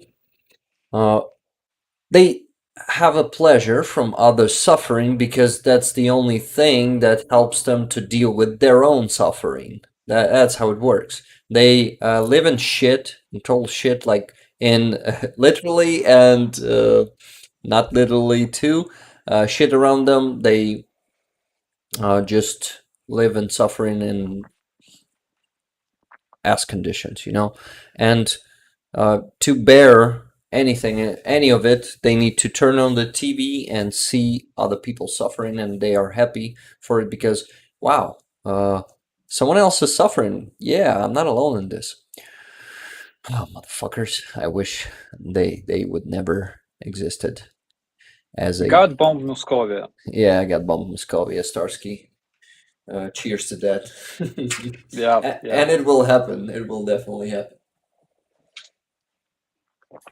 It already happens every day, and it's just amazing how it changed in a year. Also, I see a record 430 people on the stream. Thank you very much, everyone, for coming today. Don't forget to like the stream because it helps with engagement. And if you haven't subscribed to the channel yet, please do it. There are some extra things here like dubs of interviews with Russian prisoners of war. I do that. I try my best. There was a lack of this kind of content lately. For 2 months and a half, I haven't been giving you new ones because the one I'm working at on the one I'm working on lasts for 1 hour and 44 minutes, and it takes a lot of time and effort to translate that, and also the health problems of my kitty takes a lot of my time and effort too, so this is why that process is slower. But anyway, I will keep doing that because I'm passionate about it, and it feels good to do it because you guys gotta listen to those creatures. You gotta listen their mindset. You gotta know that, and you will be impressed. And I just want to share that impression with you because I'm so fucking impressed. Starsky, are you watching some of them? Have you been watching them lately? What do you say? Creatures. Yeah, no, the interviews with those creatures. Some of them I did. One of the recent was this big dude. It wasn't Zolkin's interview. It was my God, this lady. How's her name? Oh, Jesus. Anyways, so she was talking to this Russian POW who obviously gained like 25, 30 pounds in captivity, unlike Ukrainians in Russian captivity. And she was like, what do you think about Europe? And he's like, I don't like Europe. And she's like, what specifically don't you like about Europe? He's like everything. I hate everything about Europe. Yeah. And she's like, have you ever been to Europe? He's like, no, never in my life, and I don't want to go there. She's like, so how can you tell that you don't like something if you have never been there? And he's like, well, what can I tell you? I'm being kept here in the Ukrainian prison for more than half a year, and that's why I cannot tell you exactly what I like, what I don't like about Europe. Holy shit! I've been to Moscow. I know exactly what I hate about Moscow and about this filthy terror Russia in general. Oh yeah. Grumpy people who hate you. They're all like that. Prices. I had like, my God, I had like a tea kettle. I ordered a tea, and they brought me like this tea kettle, and it was 2012, and it cost me 200 hryvnias. Oh my God. This is like 1,000 hryvnias these days. Yeah. Crazy. What the actual fuck? And of course it's like cold and humid, and like generally you don't feel relaxed there at all, because when you look at people, people look at you as if they want to freaking take your phone, you know. Yeah. So it's like that. I don't know, people always say that, you know, you're like, it's better to be naturally grumpy than to show fake smile. To smile to Fuck. people, yeah. Yeah, don't smile in a fake way. Yeah, don't give people fake smiles. Smile naturally. It will help you. It will make you a better person, right? Yeah, Uh, definitely. That's what we do, you and I. yeah, they're like, you sold yourself for hamburger and Coca-Cola. Motherfucker, I love Coca-Cola, and hamburgers are freaking cool. Yeah, I love Uh, hamburgers. like you already don't have anything like that in freaking Moscow. And by the way, here in Ukraine, Mercado, by the way, was talking about it. Here Hmm. in Ukraine, everything, including fast food, tastes better. Yeah, Like it's just tasty. It's just tasty because we don't use like processed meat and stuff, and everything is just tastier. So yeah, like when you choose your future, you choose something that will benefit you, bring you like either profit or benefit or pleasure. And that's why Ukrainians chose Western style of life, yeah, because we see how people on the West live, and like we want to be democratic, we want to be successful, we want to be rich and thriving, and that's why we choose Europe. And like I cannot see why Russians are so mad about it. Maybe it's because they will never have it. yeah. They won't have anything good in their lives. Of course, those Muscovites in Moscovia itself, like one of the 90 republics, I mean, the current Moscovia Oblast, right? It will Yeah, become it will become Moscovia someday. I'm sure of it. And they probably see some good stuff, those people, but those people are just a small percentage of Russians, and most of them, uh, they don't have dignity and they don't get anything good. Uh, but about talking about the European way of life, I must say that we Ukrainians can offer a lot to Europe too, and we improve uh, many things from the Western way. You know, the Western things. For example, let's get back to the food. I have friends, Franky and Coen. They are from Netherlands. They are volunteers who are coming here to Ukraine to feed people for free. They are coming every month. They have a food truck. They do French fries and other snacks, like meat snacks too. They have been saying that actually everything tastes better here, almost like, of course, their cheese is incomparable. It's the best. And yeah, they were talking actually about bread specifically. We met once here and went to Bucha to the baker's hut. Do you know the baker's hut in Bucha? yeah, Yeah. yeah, of course.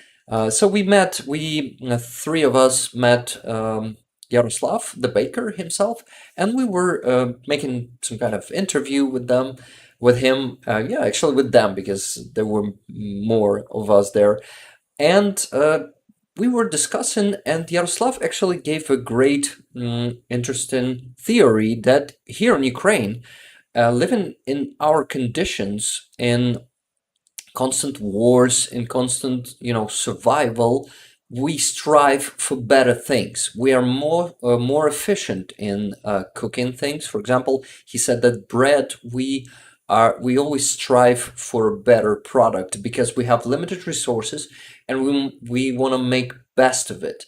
And it's actually how it works with not only with food. food here in Ukraine, but food is amazing here. It improved. I guess Ukrainians even improved McDonald's, right? I've heard Yeah. these stories too. But for example, services, you won't find such a good services like you can find in Ukraine, right? Everything is fast, everything is digitalized, everything is on our phones, and we can do everything easy. And it's developing. Our Dia, our app is getting better. Now Mria has been launched for students and for kids also. And everything will be digitalized. Everything will be handy, fast. So Europe actually needs us for these reasons because we can improve Europe. I think my opinion is that we can actually improve Europe. What do you think about this, Starsky? Absolutely. In terms of IT, in terms of services, like 2008. Do you know what Second Life is? Second, what? Second Life. Mm, So it was okay. it was like a virtual world where you could Second either Life. live or Got it. yeah, or meet people or play or whatever. And it's like 2008. I'm playing Second Life in the middle of the night, like 1 a.m. Traveling around virtual medieval Japan, and there's this kabuki theater, and I'm sitting in this virtual like Japanese like tavern, watching this theater and stuff, and there's like those virtual sushi on the Mhm. table, and they looked so good, man. So I called delivery and I ordered sushi. 2008, Oh yeah. like 15 years ago, and they delivered sushi in the middle of the night, like around 2 a.m. I paid with like my card online and whatever, and I had them, and it was so good. And here you can use all kinds of services. You have like your whole life in the app. Like you don't need to have your driver's license, you don't need to have your ID with you constantly. You can have everything here. If you need some kind of papers for like job or whatever, yeah, everything is here. Some kind of lawsuits that you won, or God Oh forbid yeah. lose or I whatever. had one. Yeah, yeah, I had several too. So yeah, it's all there, and it's very reliable. When you're driving a car, you want to park somewhere. There's like Kyiv Digital, specifically Oh made yeah. for citizens of Kyiv, and you can find easy parking like anywhere, and you can park your car, start paying right there, and when you return, you end paying and waiting and just GTFO from there. So it's so good, and yeah, a lot of Ukrainian IT specialists are very, very famous in the IT world, working for all kinds of mega organizations and companies. My best buddy worked in Ubisoft Ukraine for a while, providing me with recent updates on games and stuff. So one thing that we can offer to the international society is self-organization, which is legendary in Ukraine. Oh This yeah. is what we can do, and we can self-organize like nobody else, and also direct democracy, because when people want changes, they ask the government to change something. This is how it works all the time. You have polls, you have petitions in those apps that you're using. You can go on the streets and protest or demand changes. This is how it works. Because people realize that it doesn't matter how good or bad your government is here in Ukraine, but if you want changes, You need to demand them yourself. Yeah. And this is how true democracy works. Yeah. You go People outside, are the source of democracy. yeah, yeah, and this is how it worked in Ukraine since the revolution of dignity. It worked, and I remember like 2014. Russians annexed Crimea, and despite bad relations with Russians, Ukraine still traded with Crimea. And people were, are you fucking serious? Yeah. And there was a protest, and the government was like, oh, yeah, they're right. So they stopped trade with Crimea because it's ridiculous, right? Yeah. Then people go, but why are you still supplying occupied Crimea with our electricity? Yeah. And there were protests, and the government was like, yeah, that's a good question, actually. So they stopped supplying them with electricity because, again, nobody paid them for that. And things like that. Whenever they needed changes, people would go out, they would go on the streets and demand those changes, and government has to react in Ukraine. So this is how it works.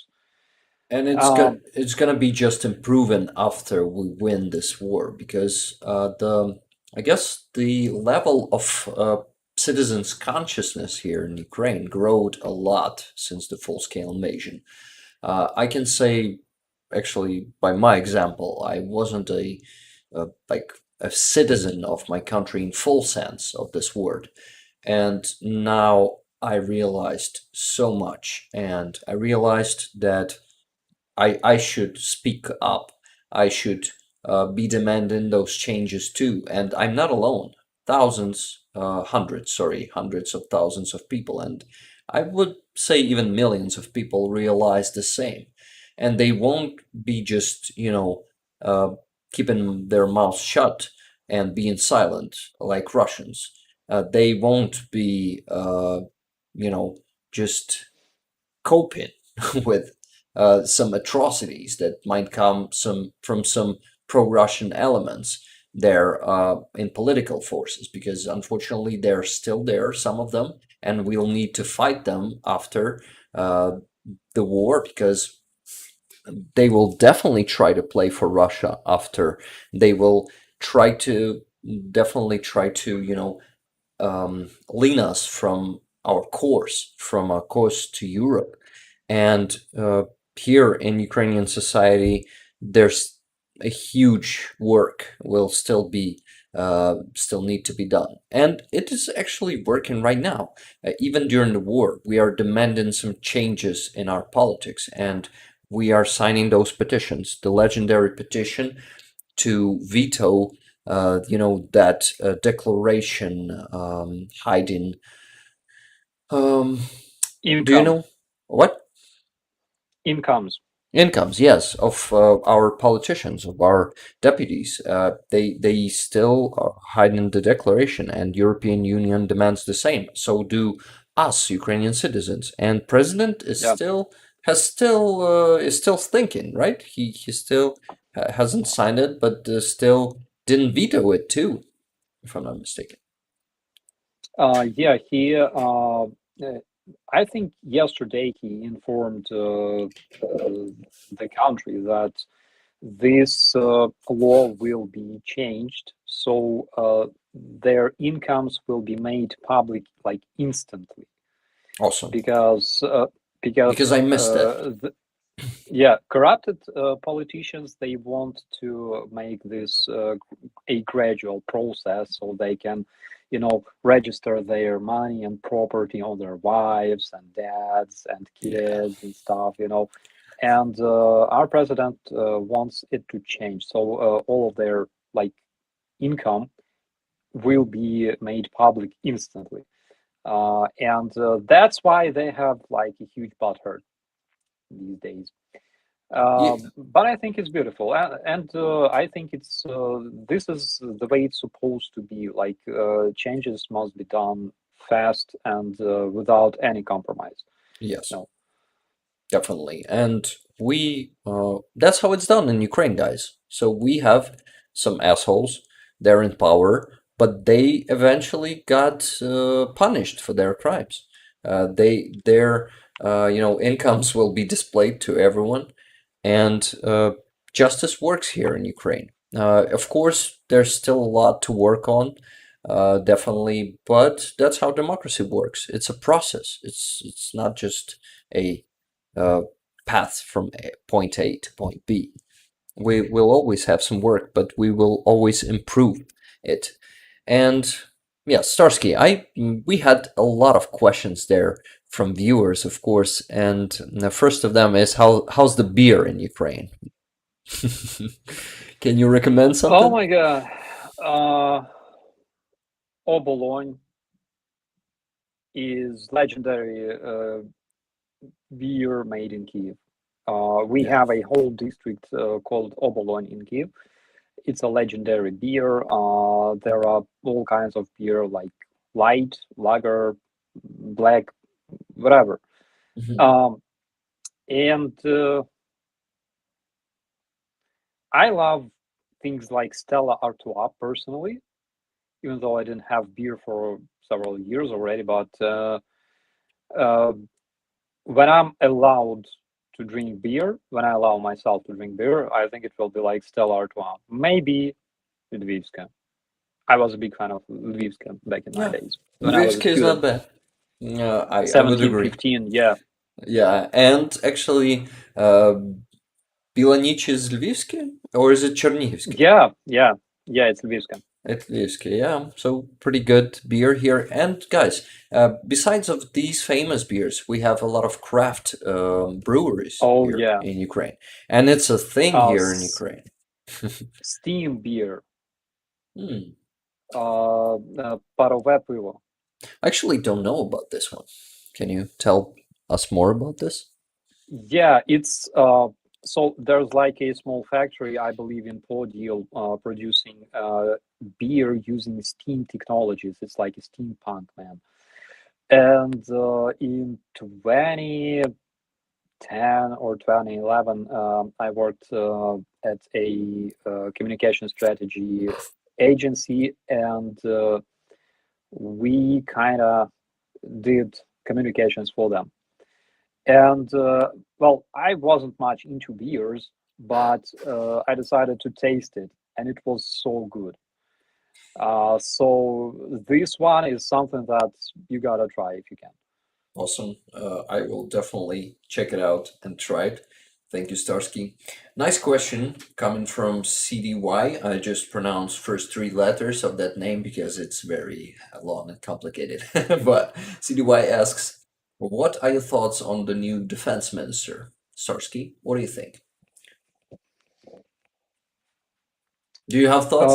Let's look, as a military, I cannot have thoughts on our defense ministers. Yeah, yeah, it's okay. It's totally fine. Like, you... yeah, if I was a civilian, I would probably tell you something. But as a military, like, I don't care much. Okay, You know, that's totally fine.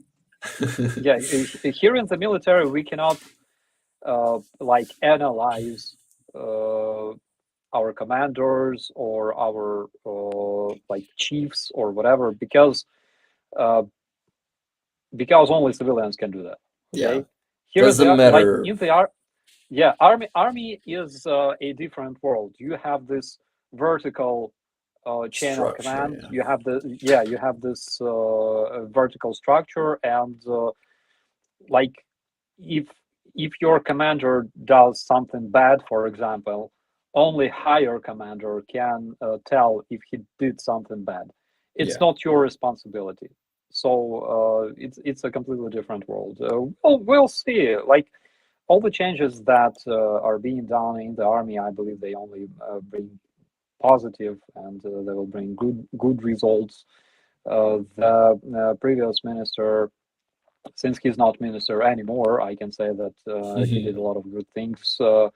Of course, the very fact that we had plenty of anti-tank weaponry to stop Yeah. Russian invasion, it tells a lot about whether he was successful or not. So that's my answer. I must say that as a civilian, I would say that, of course, the change is great, and this guy had some good results in the previous ministry that he was in. I heard that he and his team were pretty efficient, and but only time will show how good these changes will be. Will he be able to restructurize all the Ministry of Defense?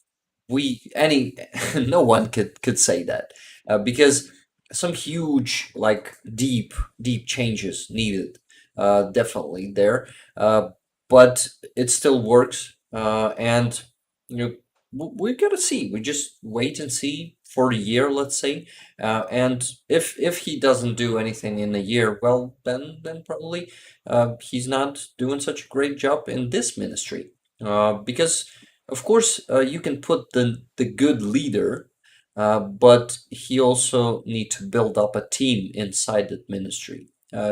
Ministry counts hundreds of thousands of people, if I'm not mistaken. Starsky, do you know how many people work in Ministry of Defense? Uh, a lot, but the main thing, what I like the most about the Ministry of Defense is that it's led by a civilian person. So according to Ukrainian Yeah. legislation, only a civilian can manage the Ministry of Defense. And I think it's awesome because civilian managers, let's say, in terms of leadership, I believe that military win. But in terms of management, I think that civilians can do much more because they don't have this narrow mindset. That's what I thought Yeah, so you would say. yeah, so because I worked in civilian companies, in civil companies, so I can tell. And being a good manager means a lot Yeah. if you are managing such organization as Minister of Defense. And of course, we have to work in close cooperation with general staff. I believe that there will be no problem in this case because General Zaluzhny is, again, he's a legendary man, Yeah. and he's also a great leader and great manager. I think that they will bring good results for us all. Yeah, and last thing I wanted to say, last two things. That first, Rustem Umerov is a Crimean Tatar, and it's actually a good thing for a Minister of Yeah, Defense because he's having a negotiations with partners. And as this is not my thought, I've read it somewhere, but now who would say in the face of a Crimean Tatar that we need to give up Crimea, right? They won't dare. So yeah. no talks like that will be happening. And the second thing I wanted to say that he worked with getting us more weapons before he became a Minister of Defense. They are saying that he was negotiating also together with other leaders there. He was doing a job already to gather more weapons. So he's not new to this, and he will continue. So I really hope that everything will be awesome and new great changes will come. So fingers crossed. We can go to the next question. Before we go to the next question, guys, please don't forget to like the stream. Uh, this is this is helping. We currently have 477 likes. We can definitely do 700, as I see 457 people here on stream. Thank you so much for coming. I see the messages there in the chat, but I'm staying focused on this conversation with Starsky. And this is why I'm definitely going to miss some of your questions, but I'll get to at least some of them. And I'm trying my best. I'm just alone here. For example, on the shills, they have the team, and everyone has their own task, and I got to do everything alone in here. So, well, not alone, Starsky. I have you, and I know that you're probably watching the chat too. watching some Not questions. really, actually. That's I okay. already forgot how to do it. I didn't have streams since, I don't know, several months. Wow. And I saw people were Yeah. saying that they thought that okay, they missed it, yes, and they needed a stream with you. So here's almost your stream. uh, It's a pleasure. It's a pleasure. I miss streams as well, and yeah, eventually I gotta find time. Maybe instead of like sleeping, but I gotta do some streams as well. Um, I think one of my most successful streams was with when I explained the story of Hostomel battle, mhm. because after that, a lot of different channels on YouTube, they also used, like my videos to tell about this battle. And I'm still being messaged by different people who like want to cooperate and talk about it. So maybe soon. Awesome. There's an announcement that may be soon. uh, okay, so questions from Tuna. Rick, how did all this Starsky spoke about Crimea affect Donetsk and Makivka? Do you get the question? How did all Not this really. Starsky spoke about Crimea affect Donetsk and Makivka? Tuna, you gotta clear it out because it's a hard question to comprehend, to be honest. Starsky, do you comprehend it? Not No, really. not really. Okay. So We need details. We need we need details. details, yeah, Tuna, please. Okay, question from Obi-Wan. What is Starsky's favorite Mountain Dew flavor? Starsky, do you have a favorite one? I don't think I tried it. It's something Same. that I like. I gotta. Yeah, it's something that I gotta try because in Ukraine we have a lot of stuff that is sold in the U.S., but not Mountain Dew. Mhm. And I believe that Andrew Mercado promised to bring some. Aha, nice. So So you'll have the chance to try it. Awesome. I actually think I tried Mountain Dew once.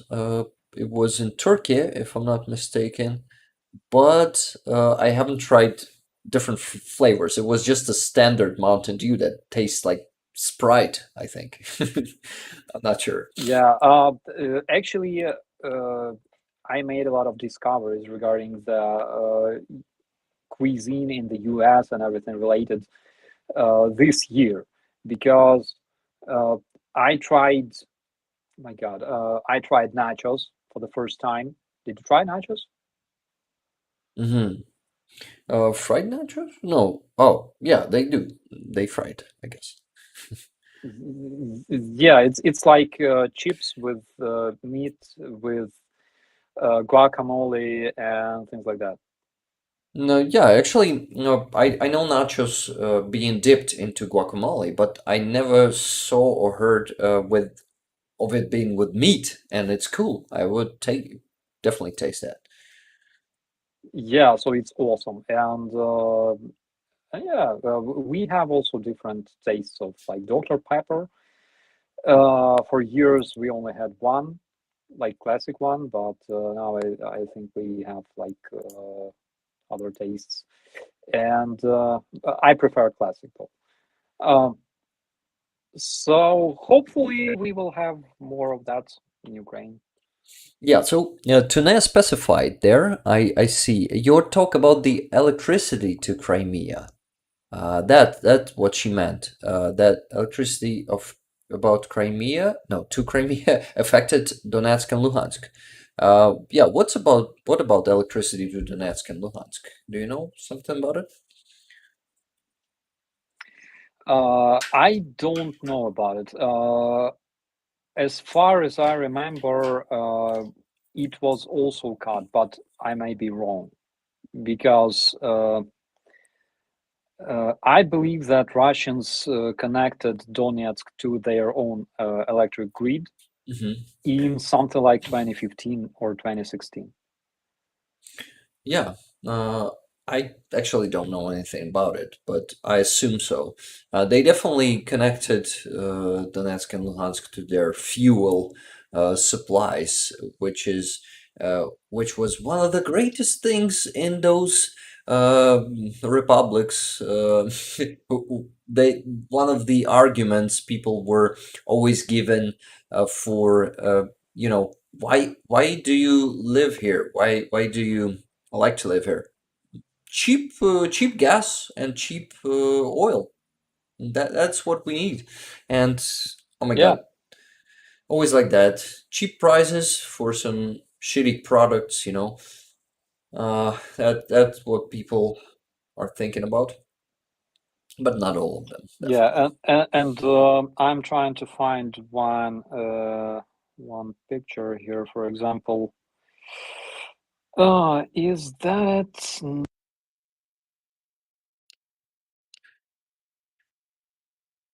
Tuna, you asked me a question. You asked me a question. I'm listening to myself. I'm listening to myself. Why? Just a second. Just a second. Starsky. Starsky. Is it you? Is it you? No, I cannot hear. Just No, a I second. cannot hear. Just a second. Something changed. Something changed.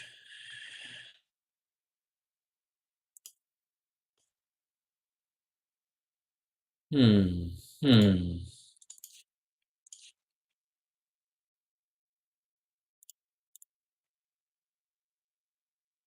Check, check. Check, check. Oh, Starsky, just a second. Starsky, just a second. We cannot I hear you. can. We cannot hear you. I hear myself. I hear myself.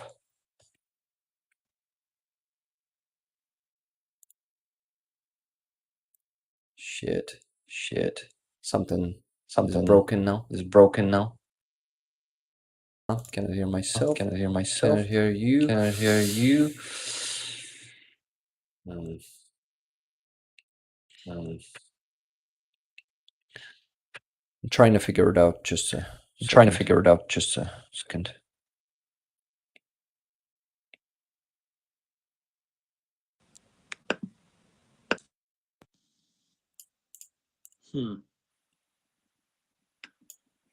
Can you say something? Oh, Yes. yeah, It I works. can hear you now. So Yeah, what was it? awesome. Did you do something? Because I didn't do anything. No idea. I think it was a sabotage. So Yeah, it feels like it. the other day I saw this photo of Central Palace of Culture in Debaltseve. And this photo was made in 2023, I believe, in spring. And this palace, actually, as well as Debaltseve itself, it was captured by Russian terrorists in 2014. Since that day, when they captured it, they did nothing to repair this Palace of Culture, even though it was damaged by Russian fire. They did nothing to repair it. And unfortunately, I lost this photo. Maybe I'll find it later. But the fact is, this is like the Russian way. Take a look at Abkhazia or South Ossetia that was snatched by Russian troops. Take a look, I don't know, basically that's like Grozny, it was rebuilt for obvious reasons, but the rest of the country, not so much. Rest of the Chechnya. Russia itself, you go like 50 kilometers away from Moscow and you see like ruins. And this is the Russian way. That's why when Russians invaded Donbass, they did nothing to repair it. Nothing was rebuilt. Nothing was renovated, of course, because it was not their main goal. Yeah. They just wanted to sack everything to, get all the resources to. I bet you can tell a lot about those factories that were relocated from Donbass to Russia? Yeah, I actually lived near one. It was a big metallurgic. They call it kombinat. Do you know the word, the English word, Starsky, for kombinat? The Soviet word. Plant, maybe. Yeah, it's a plant, but it's like a huge plant, and it stopped working during the war.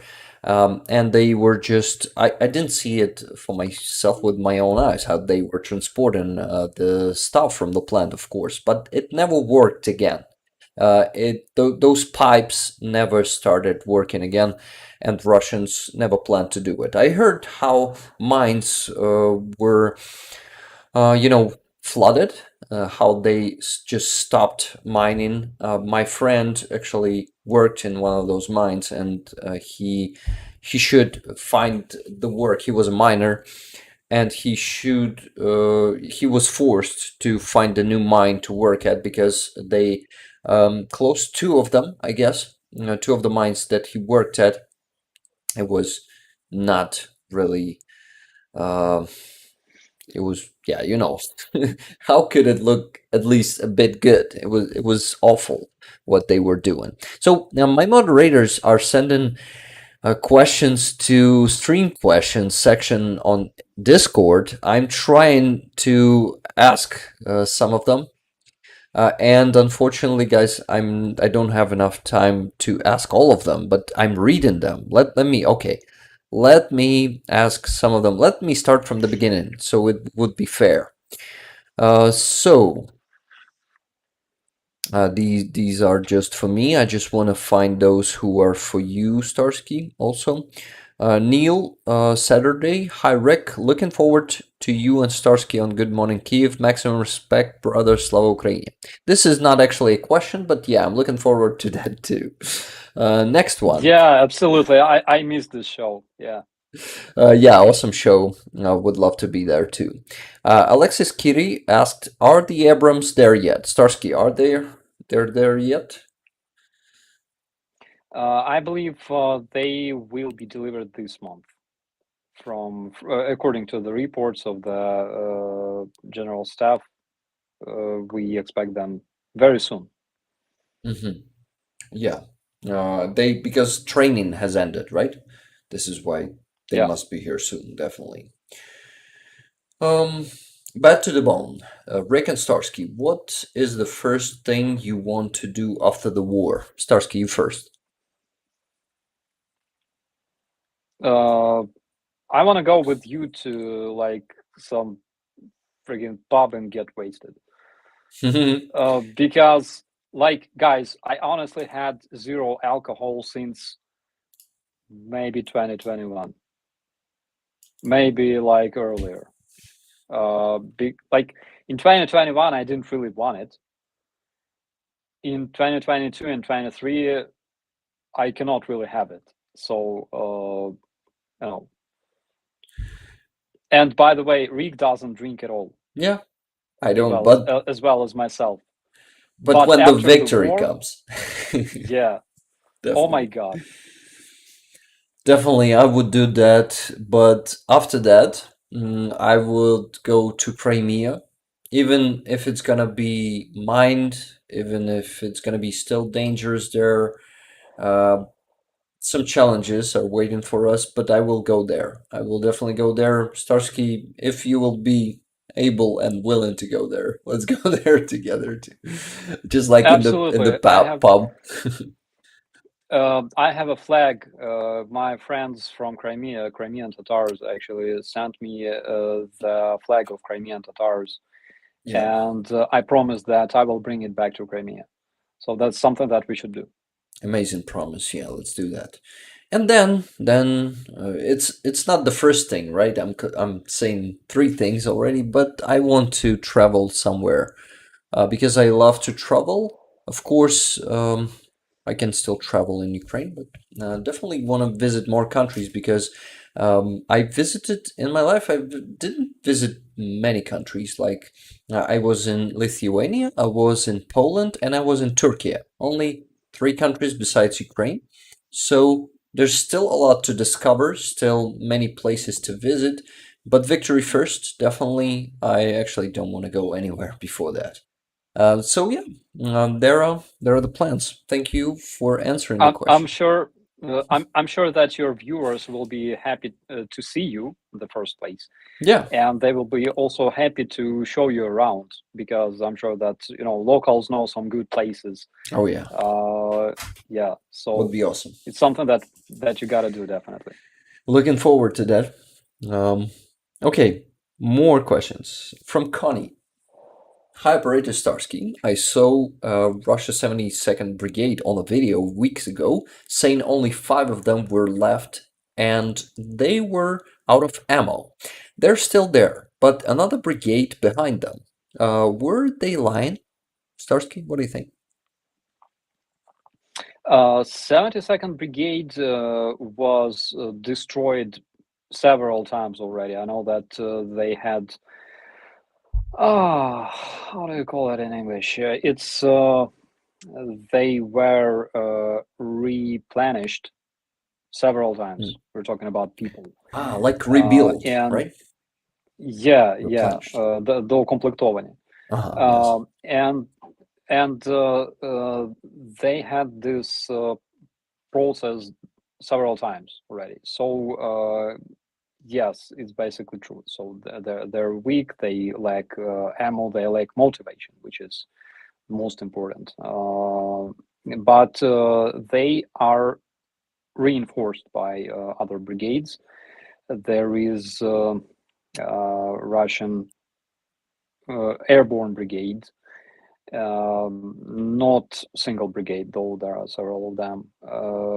And one thing you should also know is that even though they're running out of ammo and shells for their artillery, but it doesn't mean that they stopped firing completely.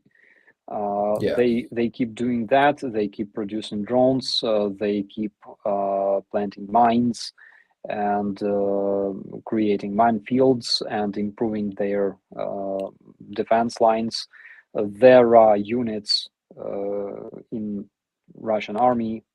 I believe that all kinds of like people who cannot really fight, but they are brought in the rear, and they're specifically there to build defense lines, dig trenches, plant mines, and things like that. And they do Yeah. that constantly because they have resources.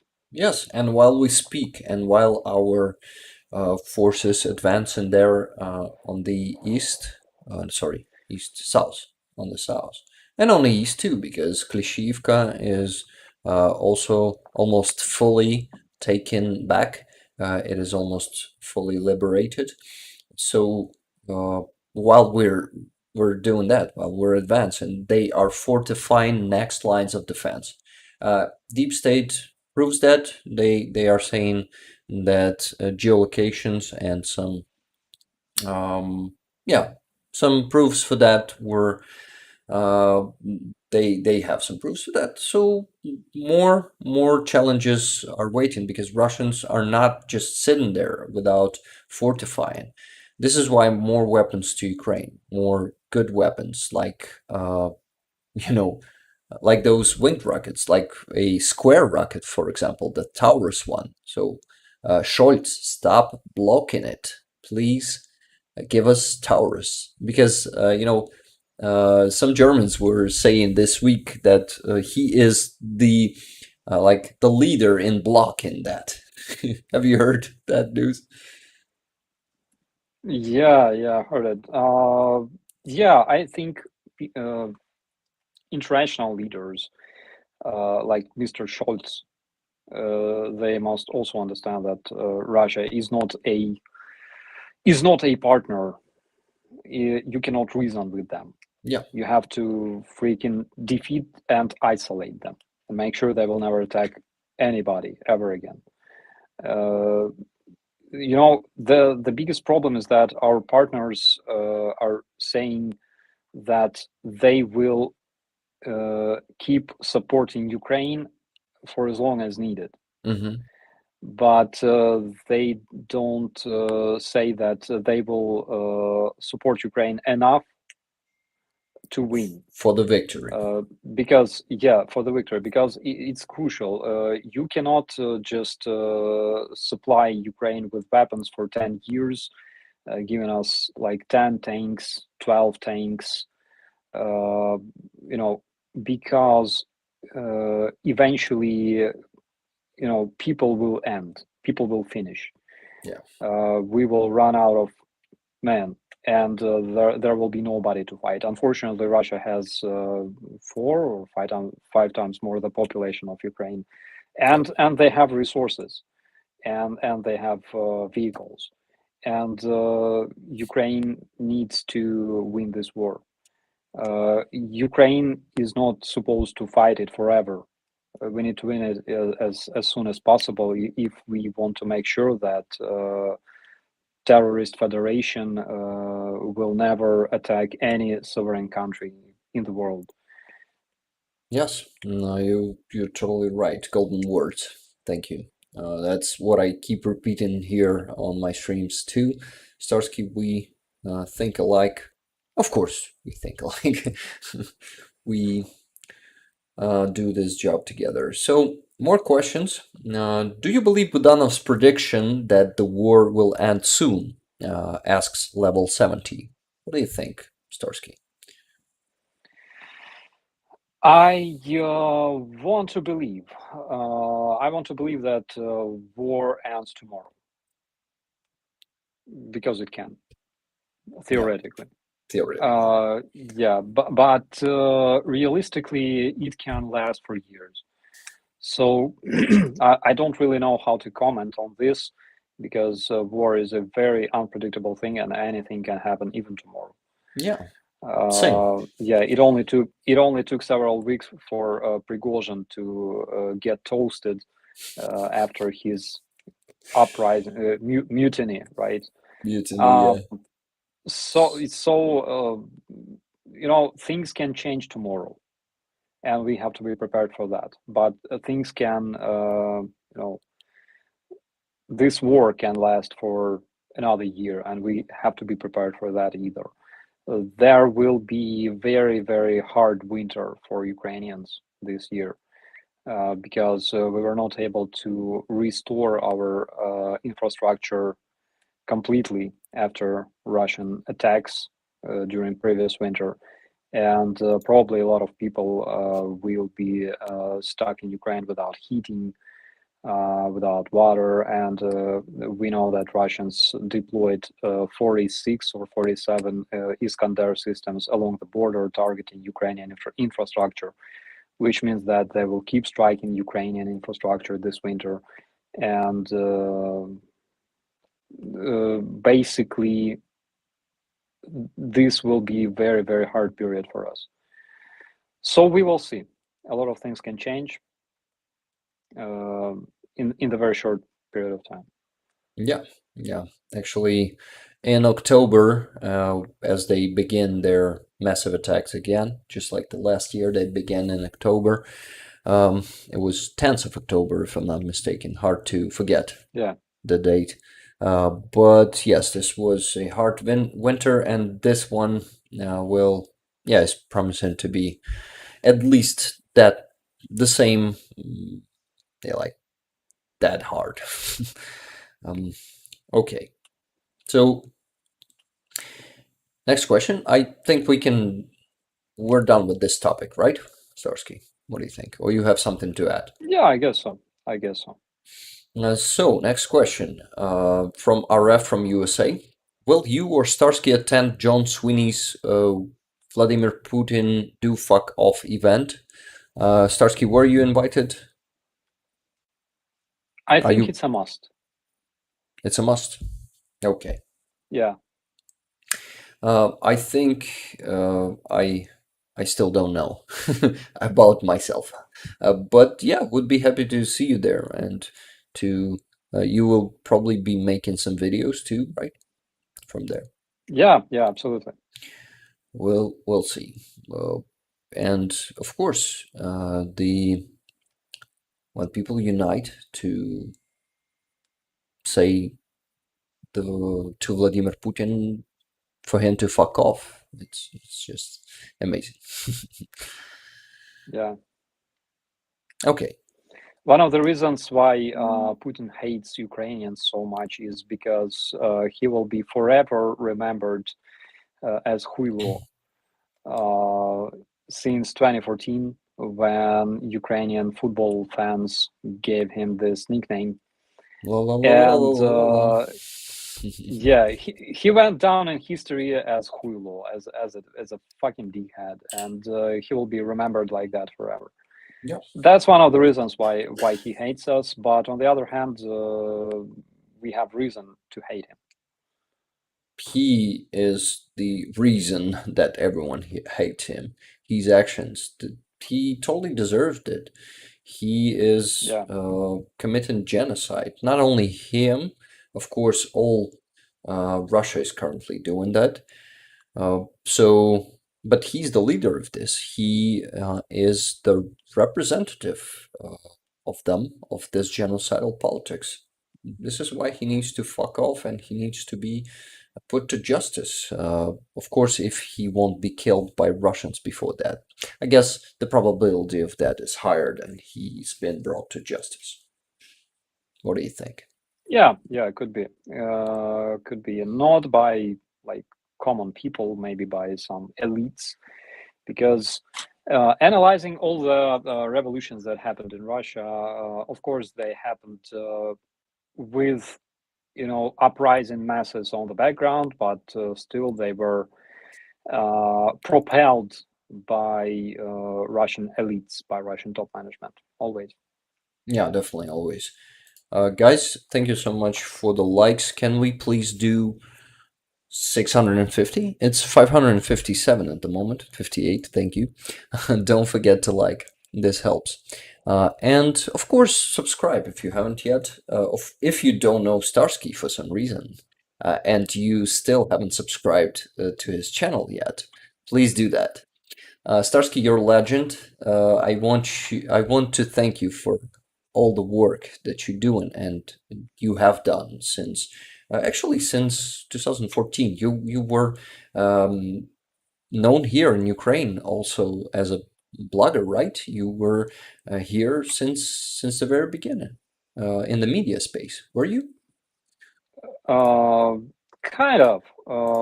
Before the big war, because we all anticipated it to start, I made several episodes for civilians, what to do in case of artillery shelling, what to do in case of airstrikes.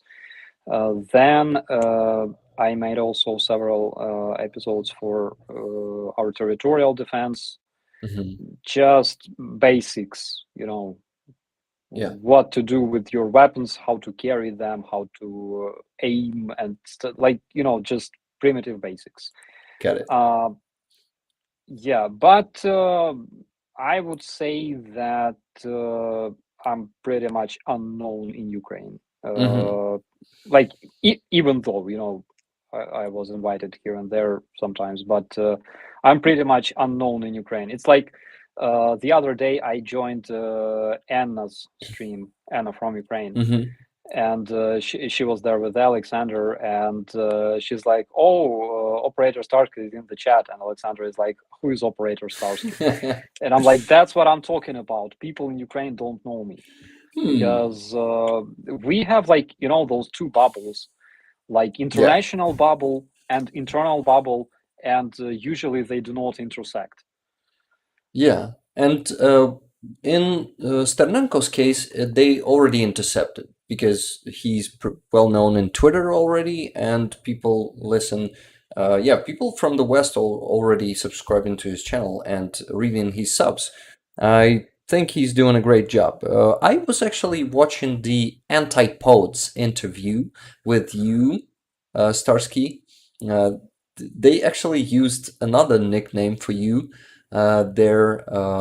But yeah, this is why I thought you are known here too, because they've done that interview and their channel is pretty big, so people probably should know you here too. What do you think? It's like you know, in Ukraine internally, I'm doing my job as a press officer Yeah, mostly. That's why, of course, I cannot compare to Sternenko, but the the superpower that yeah, me and you have is English language.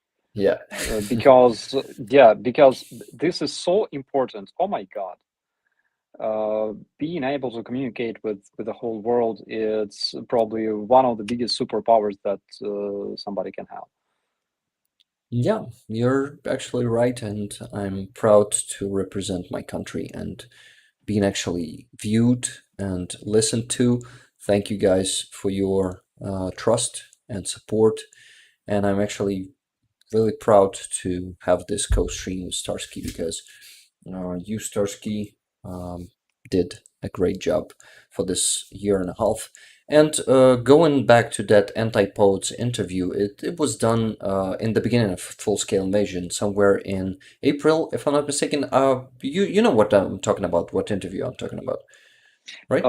Yes, I believe that we talked about the Hostomel battle and defense of Kiev, And because also, after, yeah, because I know that I know the host, yeah, be, because as a press officer, I have to know yeah, them personally. So yeah, and it was a great interview actually, and it was a yeah. big pleasure to meet him as well as his team. I brought them a small present, which was like piece of the control panel of Mi-8 Russian helicopter. Oh, yeah. So yeah. It was, yes, this was a great interview. I was actually, um, it was pretty awesome to listen to you speak in Ukrainian, to talk in Ukrainian. It was so unusual, you know. I always listen to you in English, and then it was in Ukrainian. A pretty awesome interview. I really hope they have subs because I would love people to listen to that interview. And maybe someday, if I will have a team, I will definitely make a dub to that. But it Yeah. is still somewhere Uh, on the horizon. Yeah. I tell you the reason why people in Ukraine don't know me much. Hmm. It's because even though I'm being constantly invited to like telemarathon in Ukraine, Uh-huh. our news, and like almost every day. Hmm. Okay, I'm almost every day on a TV in Ukraine, but nobody knows me for a very simple reason. Because usually it's like that. Journalists call me and they go, "Would you like to join us at 5:30 in the morning?" And I'm like, "It's too, isn't it too late? Maybe like 4:30 works better, you know, because they start the day, they start their show, and they go like, okay, everybody is sleeping. Who doesn't sleep? Oh, military." Yeah. And they ask military about their updates and stuff, and usually it's like very early, like 5 6 a.m. So yeah, today my chief called me and he said like, you owe me one because I saved you from a live on a TV at like 5:30. I was like, sir, I appreciate it. Awesome. I actually didn't know that, Starsky. I did know. I don't watch, of course, I don't watch the marathon.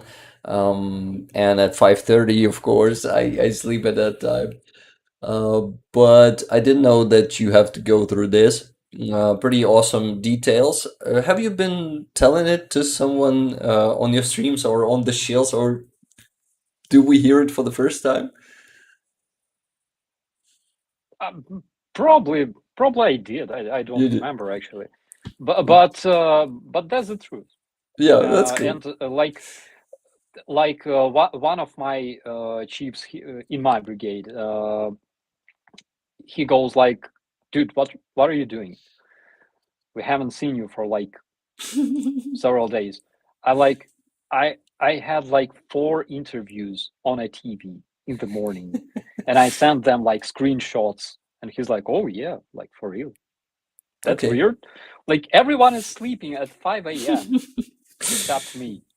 Yeah. Damn, Starsky. So probably your schedule is a bit fucked up, right? Because of that. Big time. I cannot even imagine. Damn, man, sorry to hear that. But that's the job, right? And 2 you days have to ago, do I that. thought it was like 2 days ago. I thought it was like Tuesday. Uh-huh. But what It's what so day? bad, man. Oh yeah. Oh my God. It was Friday already. Got it. Yeah. Okay, I wanted to make a pause for 30 seconds and remind you guys that we are raising funds for my friend El Greco, the Greek or Hrek in Ukrainian. He is serving in 15th Border Guard Brigade, the Steel Border. Have you interacted with them somehow, Starsky? Of course, I have one of my best friends serving in this brigade. Awesome.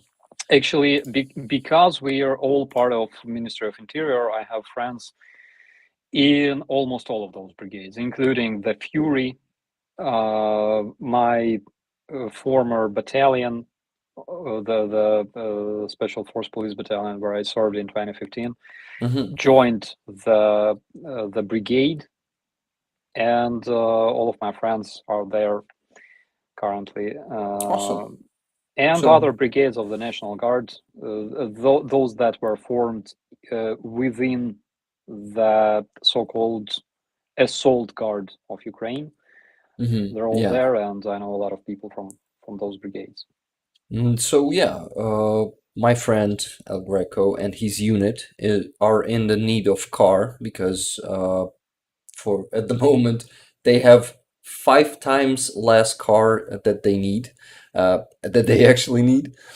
So let's please guys help them. I already received some generous donations today. Thank you very much. But we could do more, definitely.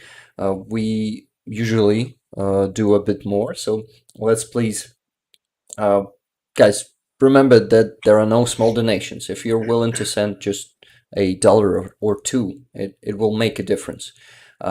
And considering that we're raising money usually for a month for a car, for example, that this dollar will save us a day or two, believe me. So please, I ask you again to donate if you have a wish or the possibility to do so. Couple of you. Oh my God, a couple of the last donations.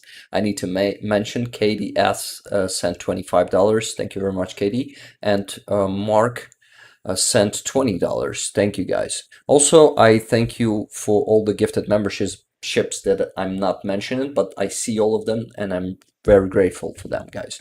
So Kay Hansen sent 10 gifted memberships to people at the last few minutes. Thank you very much, Kay Hansen. So we can get back to the questions. Starsky, how much time do you have, by the way? Because we didn't talk about that. Around maybe like 20 more minutes. 20 more minutes. And I would also like to mention that cars are crucial at the front lines. Yeah. Like in terms of logistics, of course they are crucial, and we are losing them constantly, unfortunately, because of shells, because of fragments. Yeah. At the front lines, if the car operates, like truck operates at the front lines, usually it lasts for several weeks because of the fragments, because of the mostly fragments, of course, and because of the roads of Oh yeah. Donbass. Because yeah, the other day I was bringing a car to Donbass, and I was taken like damaged car from Donbass to Kiev. Hmm. This car was donated to us by Vatra Foundation, by the way. Hmm. Uh, and it served us well for maybe half a year. Max and his colleagues used this car to travel all around the front lines, and it was shelled several times. The tires were completely fucked because of artillery fire. They had to change it, and the most recent moment that I remember is we were in Konstantinivka with Max. Mhm. We were heading home from Chasiv Yar through Konstantinivka and towards Kramatorsk, and I'm behind the wheel. We're driving down the street, and we stopped at the traffic light. And suddenly, something in the building, like 20 meters away from us, goes boom. Wow. You know, and I'm looking at Max, and Max is like, "Dude, would you like to get the fuck out of here, please?" And I'm like, "Oh yeah." And I pushed the gas, and then I remembered that there's no actually like road here. Like there's a lot of those bumps and holes and shit, and we go like this, and several hundred meters, and the car told us that it's gonna retire very soon because I was driving it from Donbass to Kiev, like 10 hours straight, like 700 kilometers. Okay. And it was screaming, it was moaning and dying. I have no idea how I made it to Kiev alive because I brought the car. I had like 3 hours of sleep, and then I brought this car back to Kiev. Oh shit. Oh my God, it was amazing, and it was a manual car. Like Manual? yeah, The manual like the gearbox. one manual gear. Yeah. Oh, it was cool. Damn, what are the challenges, Starsky? Thank you for sharing the story. Actually, I wondered how your ride was, and these details is something that, damn, sorry that it is so hard, but if not you, guys were left without a car. So great job, and thank you for doing that. Yeah, it was so important. The car was given to us by the Bucha local administration. Yeah, Nice. Bucha local administration, and it was a great car. It was old. It was made in 2002, but it was still very, very good, in good condition. So now That's the cool. guys have something more reliable than the previous one. Yeah. We what? I want to get back to questions because some of them are posted there on Discord by moderators. Thank you very much for doing that. And you see, guys, I'm asking almost all of them today, so I'm doing a better job. And your job is not in vain. Thank you. Carl Green was asking, do you think there will be another strike on Kerch Bridge? Oh, most definitely. Starsky? Yeah, the question is when. Yeah, the question is just when. Currently, Russians trying to do everything they can to protect the railway, the Mhm. rail part of the bridge, because that is the most crucial part of it. Yeah. And they, as far as I remember, they relocated a bunch of like not barges, but like ships, and Yeah. they drowned them. The parome, So yes, I guess yeah, they. something like that. So there's like line of those ships along the bridge underwater. So they're trying to protect this bridge from like naval drones, aerial drones and shit, but we will And see. from S-200 as they claimed, and I guess S-200 could be really used by us, but who knows? Yeah, who knows? Who knows? Who knows? So, so what? About the Courage Bridge, I think it's just a matter of time. We just need to get a bit closer. We just need to get more good weapons, and it will fall. It will fall soon. So, now next question. Rick, are you going to join Starsky on his world tour? Starsky, when your world tour will be happening? What is it? Tell me. Sometime after the victory, 100%. I gotta go on a Euro trip because I miss traveling a lot, Same. as much as you do. Yeah. Yeah. So I think we can join efforts, 100%. Yeah, let's do that. Brittlewise Oregon was asking, how is Pasha? Pasha's nice. Pasha is now he now has to wake up very early, as well as myself, because he's there instead of me. Basically, I will switch Pasha in a month maybe. He's doing well. And by the way, Pasha made his channel with Batman. I think it's a great effort and a great cause. So if you're not supported to them, their channel is called, I believe, Winged Hussars. So yeah, please check it out. Actually, don't know about him myself. So, is he a soldier too? Right. As you Yeah, told me. he's in our press service currently, but before that, he participated in battles for Moshun, Huta Mazhigirska, Irpin, and Hostomel, of course.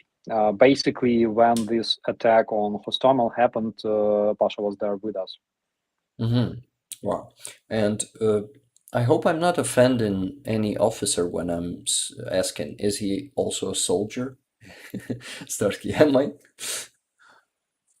It's yeah. So in Ukrainian language, soldier is a rank. Yeah. It's soldier in Ukrainian language means private. Yeah. It's not like, you know, your mission, your profession. No, in Ukrainian language, soldier means private.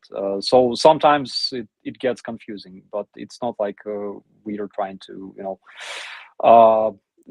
insult anybody. Yeah. Because I remember last year I made an interview with Soldier Jane, and again it gets confusing because in English this movie was called G.I. Jane.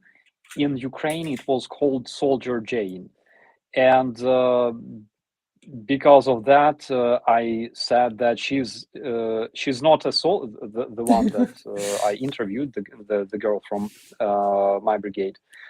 She was a squad commander, and I said, squad leader. I said, she's not a soldier, she's a sergeant.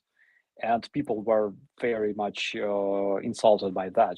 They said, but sergeants are also soldiers. You know, Yes. it's not like I wanted to insult somebody. It's because in Ukrainian, soldier means a private. Yeah, that's the confusion. It's a language barrier, but that's great that we touched that topic because some confusions Yeah. might arise sometimes. Let's go to the next question. Stephen Barnes, Starsky, do you think upgrading to concrete in captured bunkers is viable? What do you think? Upgrade into concrete? I think Stephen Barnes means when we capture Russian positions, we make them concrete. Stephen, I will answer myself that I guess it is a very hard task on the front line, but we definitely got to work more on those. Starsky, what do you think about it?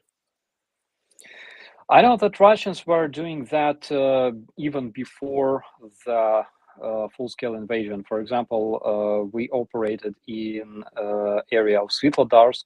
They had a bunch of positions south of, my God, was it called Lozove? South of Lozove village.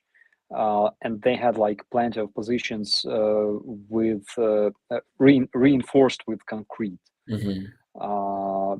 And by the way, only Russians did that. Because everything was made according to field manuals, according to books, they were preparing years before the full-scale invasion. So if it's possible for us to do that, then yeah, of course, it's a great idea. On the other hand, we know that Russians are targeting all kinds of vehicles that approach the positions at the front lines, and it's very hard to bring your vehicles there. 6 kilometers away from the front line, they have their drones flying, observing the area. Zala, Orlan, and Mavics, don't forget about them. Yeah.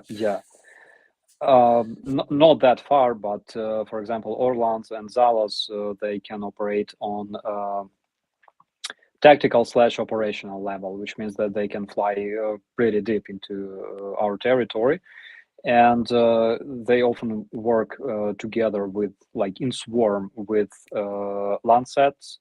So when Zala or Orlan identifies a target, then Lancet goes there and strikes this target. And it happens like 6, 8 kilometers away from the front line. That's why bringing vehicles there is a very hard task. Guys, dying in Donbass became very, very easy these days. Yeah. That's just something you should understand. Yeah, thank you for saying that, because of course we don't have number of losses, but we understand how many Russian FPV drones, for example, appeared lately. They are catching up with us, and we must just do more and more. How hard could it be? Yeah, no matter how hard it is, but we must supply our army with more FPV drones, and Ukrainian volunteers launched a lot of and funds. They've launched a lot of fundraisers lately, only just for FPV drones. For example, our biggest fund, Save Life or Come Back Alive, launched it together with Ministry like of Digitalization, right? And with who was the third guy there? Don't you remember? Oh, the fund. Was it? Damn it! It was 3 of them, right? Yeah.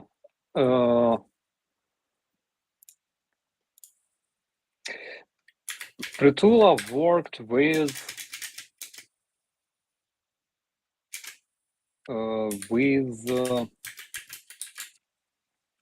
no, wait, was it Sinitsyn? No? No, it wasn't him. I could actually try to find it, but should I waste time on it? Let's just say that it was 2 big funds, and the Ministry of Civilization. Oh, actually, United 24 is a ministry. Like they work together, like the army of drones. They raised around $7 million for that in just 2 days. Ukrainian mobilized their donating abilities, all Ukraine and businesses and just the citizens. I donated myself just a few bucks, but we unite. And actually, it was called the Fundraiser of Unity. We united. We raised it just in 3 days, if I'm not mistaken, almost $7 million, and 10,000 FPV drones went to the front line just from this fundraiser. Maybe not instantly, and they still were needed to be produced, and they were needed to be equipped with explosives, because FPV drone itself is just half of the thing. The other half, one of the most important halves, is explosives. So yeah, all of that were done, and we Ukrainians are currently very mobilized to provide army with drones. But I got carried away by myself, sorry, from the initial question. How easy it is to die here. But Starsky have told you many examples how easy it is to die. Not here in Kiev, of course, but there on the front line. So this is it. Last question we have here on in this section. Trine Daly was asking: has journalist Jay Beecher gotten a hold of Starsky for an interview yet? Starsky? I don't think so. Yeah. Maybe he tried to reach me somewhere in the messengers. I gotta check it out because I actually didn't have much time to check them. Yeah, and returning to the mobilization of Ukrainian society regarding the Yeah. donations, it's very easy to do nowadays, and the reason is because when you're hiding in the bomb shelter during a missile strike, for example, what do? You go like, motherfuckers, here's my $100. So like Yeah. you guys will fucking pay. And it's like you wake up 3 a.m. Due to sirens, and you take your family to to the bomb shelter, and you know you're angry, and of course you want to donate as much as possible to great cause of eliminating Russian terrorists. Yeah. This is why Ukrainians can raise big fundraisers for, you know, FPV drones and other strike drones. Even Which for is satellites. why, yeah, even for satellites. Oh my God! This Last was year I crazy. was like, yeah, Pritula was like, I'm gonna tell you something that will fucking, yeah, destroy Blow your your world, mind. and I was Yeah. like, yeah, I was like, what can it be? Okay, we have Bayraktars. We have what, like HIMARS systems. What else? And then it appears that he bought a satellite. Yeah. This was so impressive and It's amazing. unexpected. Yeah, and amazing, of course. And actually, there were some reporting concerning the satellite, how many targets it was destroying. It helped to destroy because it's not shooting lasers from space to destroy those targets, of course. The satellite just finds Russian artillery systems and also air defense systems, many targets. It is a great thing for reconnaissance, and we have our own. Well, we're renting it, of course. We haven't bought it yet, like fully, but we're gonna keep renting it, and Ukrainian society will make sure that we'll have enough money to do that. This is amazing. Sorry, new question. What my mouse is starting to live by itself. Anhil is reminding me to unpack Barry's package. Starsky, do you still have a few minutes to unpack it to show you something that what Barry sent me from Australia? Yeah, sure. Would be awesome. Barry, I'm very grateful. I have a knife here. Yeah, just this. We call it in here in Ukraine. We call it kancelarski niż. Starsky, do you know how is it called in English? Uh, like paper knife, unboxing knife. Unboxing You knife. know, Nice. I like it. I have my own here. I also use it for unboxing and stuff. Yeah. Yeah, yours is a military knife, of course. Every soldier and officer has his own knife, and Yeah, I'm which is interesting, by the way, because like on the battlefield, you don't often use knives. You don't even get to have like hand-to-hand combat, but still everybody carries a knife. yeah, you're right. And the moment of history. These fellas, wow, they're big, Barry. I thought they are like a palm size, but they are big. So these blue and yellow monkeys, Barry's mom made for Ukrainian soldiers, I guess, or children. I don't know. Barry has multiple ideas what to do with them and who to give them to. But wow, they're awesome. Let's check them out, them all out. So they are different, I guess. Some of them. Let's check. Barry. And they actually smell awesome. I like it. So yeah, there's 6 of them. Yeah, they're different. You see, some of them are wearing like how do you call this, jacket, right? Some of them yellow, some of them blue. So they're like inverse. Yeah, like an inversion. Awesome. And here are more of them. So 6 of them. Barry, we definitely need to discuss who to give them to. Wow, look at this pile of awesome monkeys, Ukrainian, Ukrainian Australian monkeys. How did they fit into this box, I wonder? But yeah, you can actually imagine. I need to put one there, or maybe all of them. Just a second, I'll be back. Starsky, maybe saying something while I'm there, putting them here. Yeah, I will be entertaining the crowd. So returning to the topic of Okay. knives, we have And such one in a company blue producing jacket. knives specifically for Ukrainian soldiers since 2015, I believe.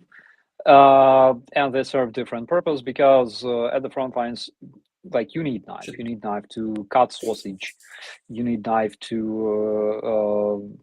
I don't know, unpack something, because at the front lines, usually your relatives, your friends send you care packages, and you can, no matter if you're like in trenches or whatever, time to time you receive opportunity to rest, and you go to like the closest town or something. You can pick your care package.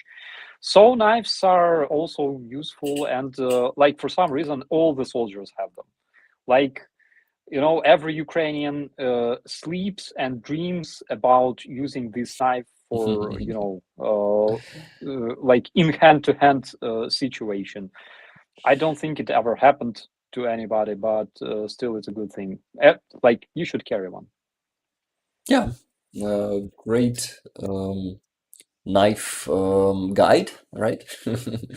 Thank you, Starsky. Yeah, plus knives are sexy. Absolutely.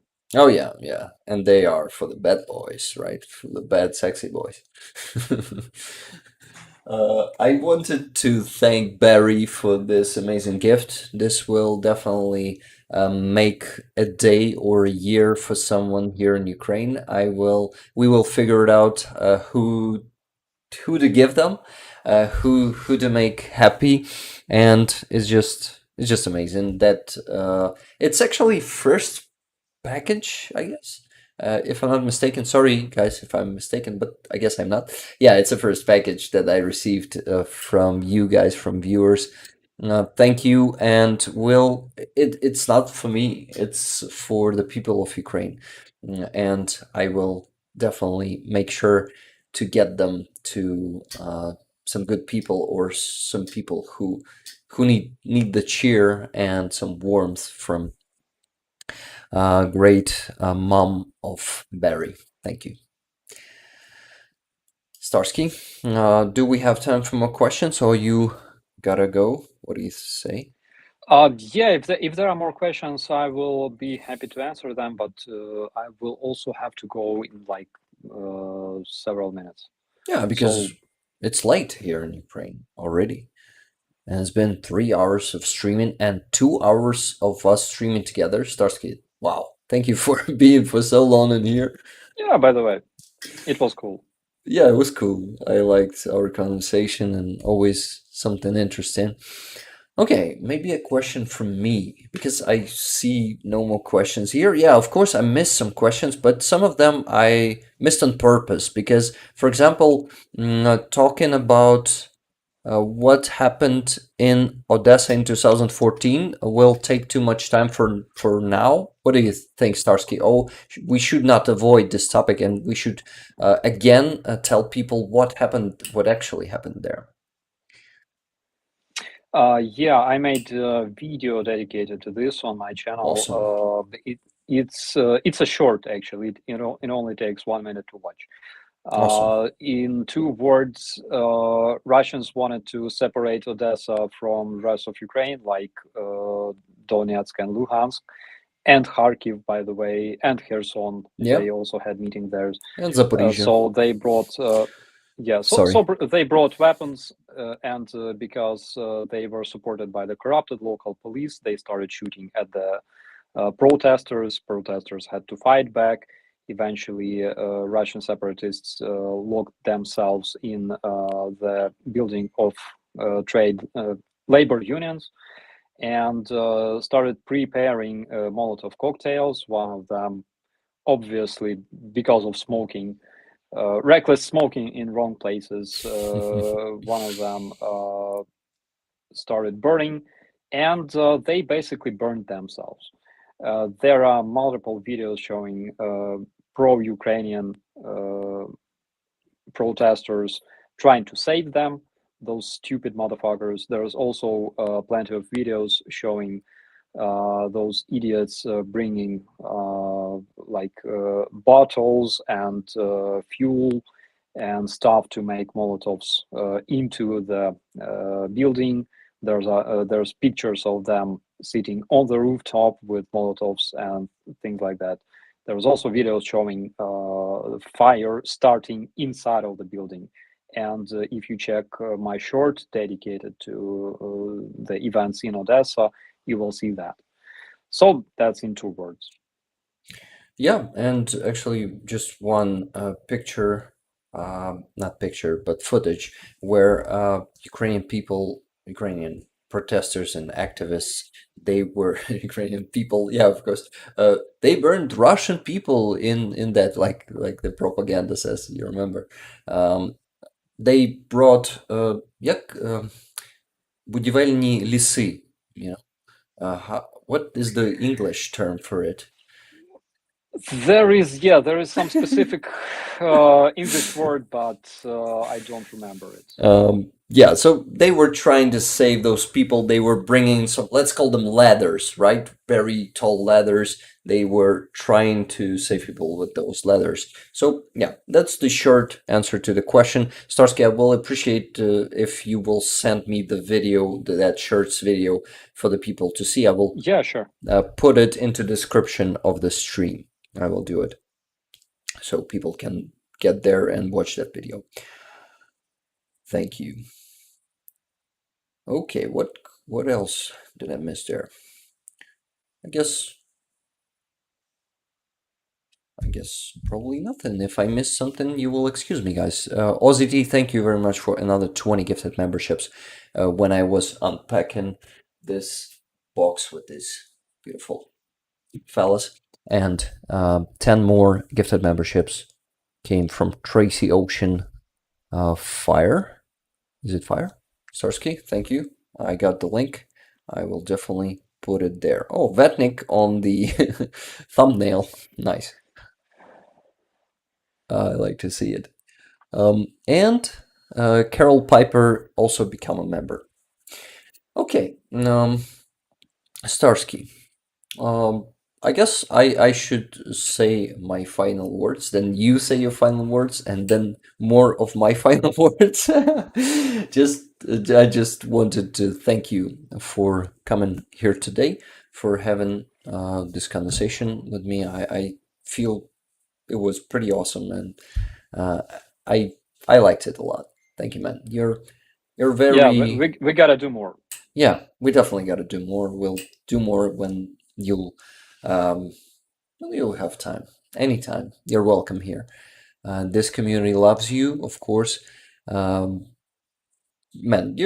I told you that today that you're a legend, and I just want to thank you again for all the work that you're doing, for your service, of course. And I personally think that you're a very wholesome person, so I'm happy to know you and happy to become your friend. So we'll keep doing this and we'll keep fighting. Bro, I am not a legend. I'm just a talking head. my bros are legends, and you are a legend, and I'm very happy to have a chance to become your friend as well. And it's all due to Mercado, I believe. Yeah, So we gotta, yeah, we owe him as well. we gotta thank And him. I also appreciate the invitation for tonight's stream. We had to do it a week ago, but I had unfortunate call from my command that lasted for several hours. So yeah, That's I missed that. understandable. That's your job. Yeah, guys, thank you so much for watching us tonight or today, whatever the time is in your country. Thank you so much for your support, and thank you for supporting Rick's cause of helping his body. And of course, big thanks for supporting Ukraine. Ukrainians will never forget what you're doing. Like, guys, without you, we would not be able to achieve such a success that we have now. Without you, we would not be able Yeah. to hold for such a long time, and Ukrainians will always be grateful for your help and your support. Yeah, I stand by each and every word, and I totally agree with you. Thank you guys. Thank you for being here watching. Starsky is gonna leave us now, but we'll continue streaming. I'll continue streaming with you for another about 30 minutes maximum. We gotta finish the stream. We gotta proceed to donations. And Starsky, once again, thank you very much. I would love to see you again here in some time, maybe in a few weeks, maybe in a month. It depends on when you'll have time. And I just wanna thank you. That's it. Thank you again. Thank you so much, bro. Thank you for an invitation, and be safe. Thank you very much. See you next time. Yeah. Bye bye. Slava Ukraini. Героям слава. Yes, guys. Starsky, it happened. Wow, I'm speechless. I'm happy that we had this conversation, and I felt it feels like it was a wholesome conversation. I like it. It was going good. I really love it and appreciated it, guys. Thank you very much for all the donations that you've sent today. Let me check. I haven't mentioned two of them yet. So more of them. It was two of them, yes. And Maria, don't forget to contact me there in on Discord or in Discord. Yeah, probably on Discord. So guys, what I wanted to mention a couple of donations. One from Gail. Gail Smith, thank you so much for all Greco fundraising. Slava Ukraini, Heroям Slava, $59.75. Generous donation, thank you. Bjorn Green, sorry, I wasn't supposed to read this name, I guess. Sorry, I'm just tired. But I won't read the nickname, so you won't know, right? Okay, $17.93.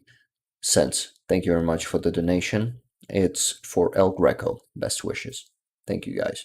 So, and thank you. It's actually, I messed up with the name, so it's not an actual name, so it's okay.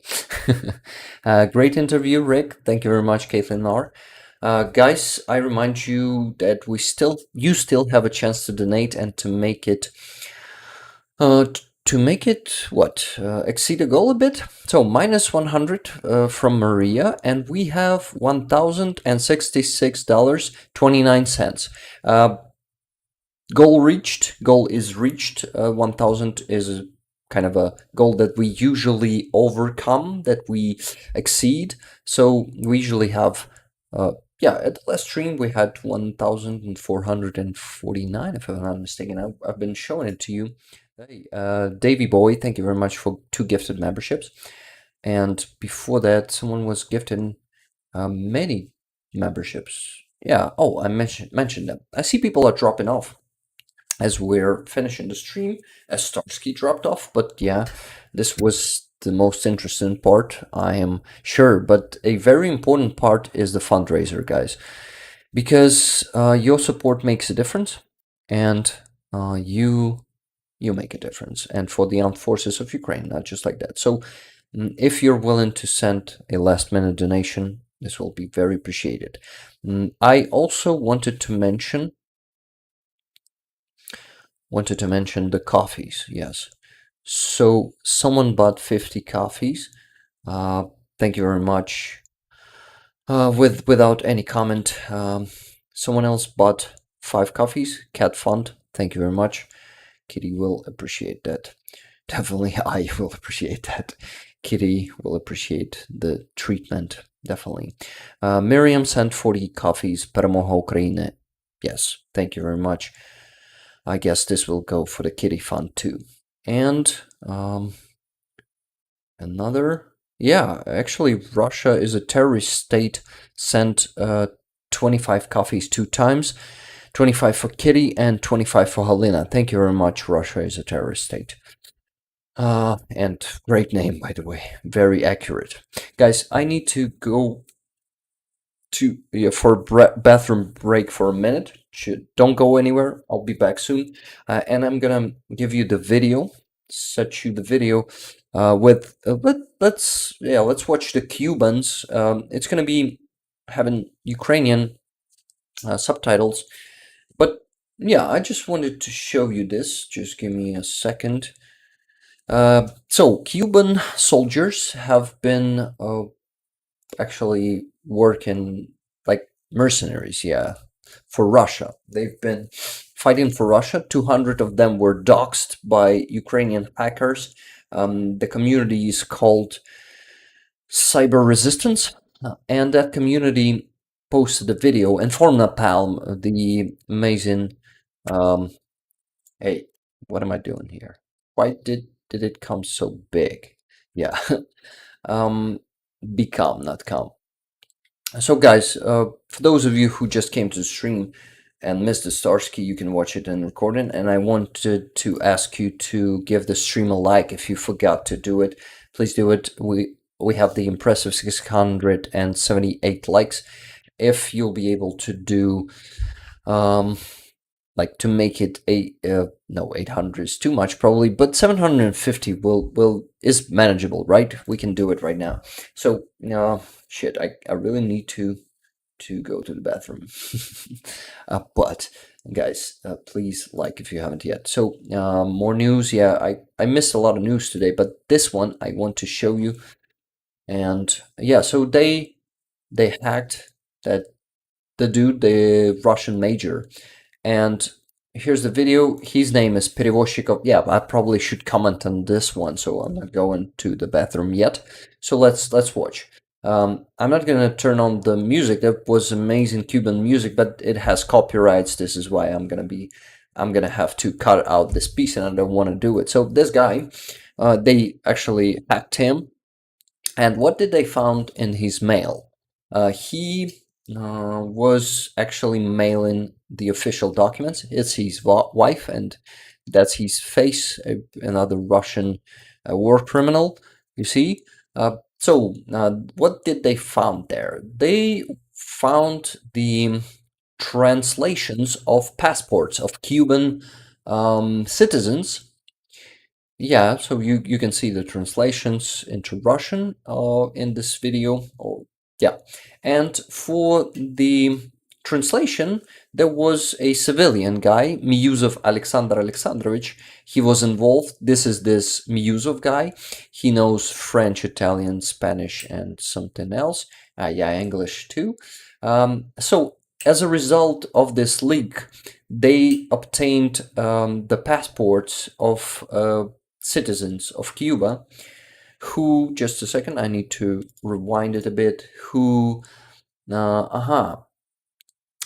entered the Russian military, actually, who signed a contract with the Russian military.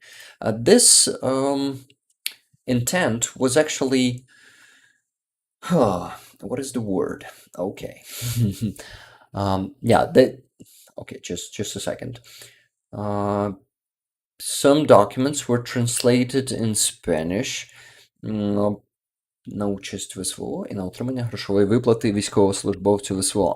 So they were proven that they were signing the contracts with Russian military and getting money for it. They identified almost 200 Cuban mercenaries who were crossing the border and going to Russia. In this video, you can see the actual passports, you can see their faces, you can see their Facebook pages, their photos posted there on Facebook pages, and these guys are actually war criminals who are fighting for Russia, and they are they're Cuban citizens. And considering the fact that the level of control of their citizens by Cuba is very high, this is actually the same as Cuba taking part in this war and fighting against Ukraine. Colossal losses made Russian I'm trying to translate this Ukrainian words, Ukrainian sentences, that they forced Russian government to seek ways to find mercenaries from foreigners. Russia is actually using the methods they are saying here in this video. Informa Palm is saying that Russia is actually trying to use the methods same as USSR was using in Angola between 1975 and 1991 to solve the same problems. This is it. You see more of their faces, and here are the passports. So USSR entered the war in Angola in 1975, and then they actually involved Cuba into this. I won't read all of this because there's too much text, and yes, you see that it was co-executive produced by Armed Forces of Ukraine and produced by Inform Napal. This is it. I think it was a great video, and I'm really happy that we watched it together. I've seen the questions of Elon Musk, but I didn't want to talk about it, to be honest, because it's obvious that Elon Musk is playing for Ukraine, for Russia, and that's why we call him Elon Muscovite, and he is taking part in Russian war crimes because he is not letting us end it. For example, when he didn't let when he didn't let to turn on the Starlink that day in Crimea and around it, he actually helped those ships that are launching caliber missiles to kill Ukrainians, to kill Ukrainian civilians. He led them to keep sending those rockets because we didn't destroy it, so he participated in it. He helped them. He helped Russia to kill more Ukrainians. That's what happened. So he's also responsible for this, in my opinion. But that's how it works, right? So David bought 5 copies. Looking forward to the victory soon. Thank you very much, David.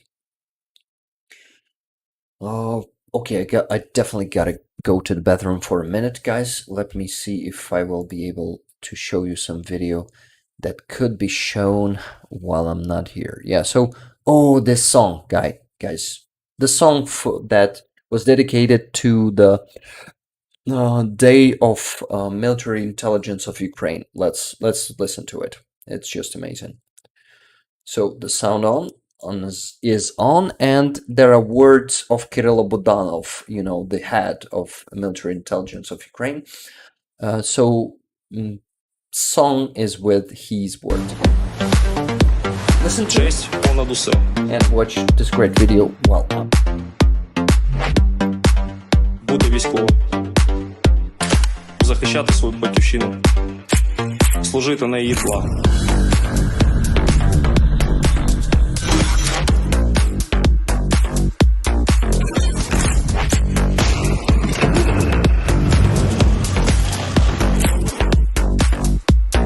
Честь понад усе. Бути військовим. Захищати свою батьківщину. Честь понад усе. І цим все сказано. Я же сказала, это беспилотник. Попадание! Я абсолютно точно розумію, що для мене і моєї команди пріоритетом є результат. І цим все сказано.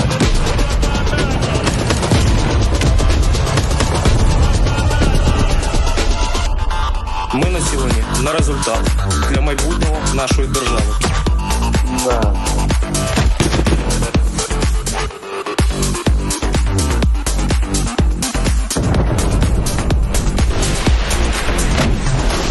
Воєнна розвідка в наш час – це філігранність. Воєнна розвідка – це креативність та мужність. Філігранність. Креативність та мужність. Тому саме тут і зараз я обіцяю народу України тільки одне. Ми виконаємо будь-яке поставлене нам завдання у вищому керівництві. Честь понад усе. Ми виконаємо будь-яке поставлене нам завдання у вищому керівництві. Честь понад усе. Бути військовим. Захищати свою батьківщину. Служити на її благо. Честь понад усе. Слава Україні!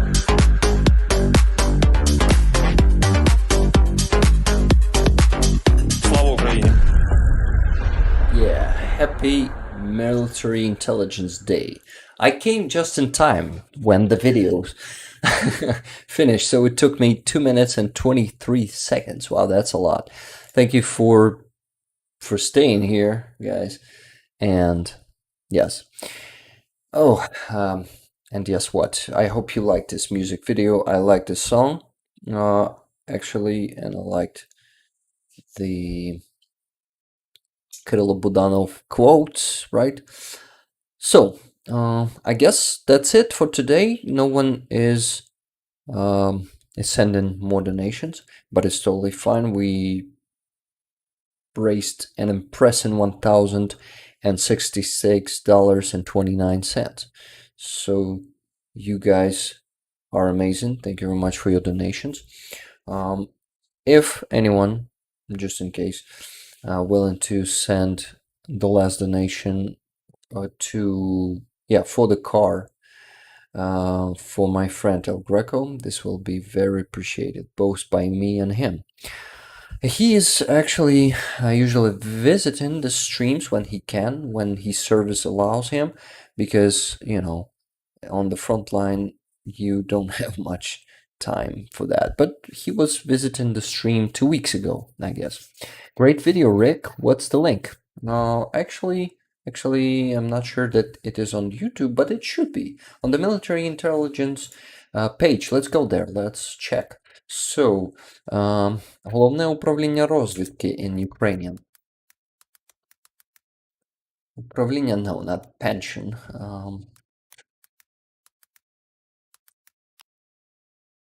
Let's find it. Yes, Defense Intelligence of Ukraine. This is it.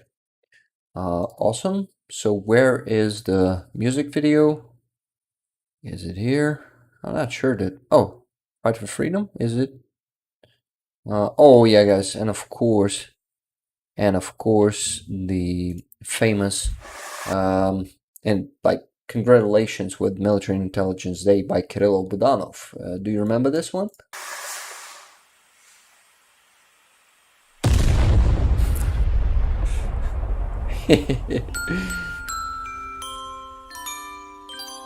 This guy is a legend, and he will lead us to victory together with Zaluzhny and all the great commanders and leaders here in Ukraine. You guys know that.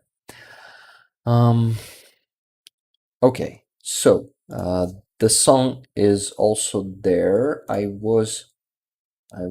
seen it there. Just a second. Here it is, if I'm not mistaken. Or is it Balaklia? No, it's something else. Yeah, this is something else. This is some rapper, but another music video, right? I cannot see it in here. Oh, maybe it was a few days before that. Just a minute. Maybe I'll find it. Yeah, guys, I guess no link because it was a few days ago. But on Telegram, oh, here it is. I found it. Here it is. Yeah, I'm adding the link to the description of the stream right now. Just wait a minute. Also the link from Starsky. I will send it. Oh, guys, before you left, I know that around 100 people left already, but I forgot to mention Franky Coen's stream tomorrow, which I'm gonna be attending, and I'm actually there like guests on every stream every week on Monday. They do the stream about Ukraine, an amazing stream. But I was putting the link before, so it's gonna be the music video. I'll name it like that. Just I need to finish what I've started. Music video, and the next one is gonna be Starsky's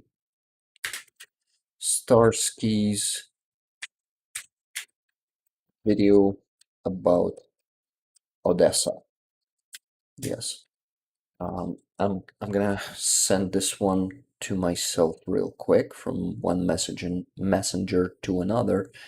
So yeah, guys, Franky Coen, these are two volunteers from Netherlands who are coming to Ukraine once a month, or sometimes even shit. What is the word? Even more often, yes. So. Odessa fire, sending it to myself. Just a second, guys. I need to enter the Telegram and send it there. So, yes, Franky and Coen are hosting that amazing show. They are doing it professionally in a studio. They have different guests, and some of those guests are going to be famous Ukrainians. This season, they've started the new season this last week. Yeah, it was just the first show. So I will show it to you right now. Just a second. I need to finish with that link from Starsky.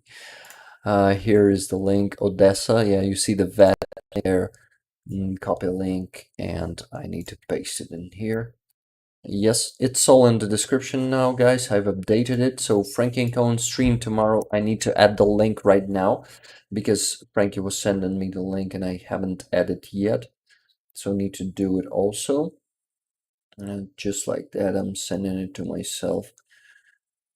And I am going there to, define it again. Yeah, here it is. Franky Coen's show. Add in the link. Franky sent it to me only during the stream. This is why it wasn't added yet. So yeah, here it is. At the very bottom, now you can see Franky Coen's show tomorrow. So let's go there and see how the show looks. Yeah, that's actually, he was sending me the trailer. Let's check. So there's their channel, Franky Coen to the breach. So let's actually watch one of their shirts. Veel huizen hier vernietigd. Dit dorpje heet Mosun. Dat is vlakbij Gostomel. Hier wonen gewone, simpele mensen. They are traveling around Ukraine, feeding people on de-occupied territories. Kerstpaleis. They have a food truck. And yeah, here they are. People are saying "Дякую," which is thank you in Ukrainian. People are singing.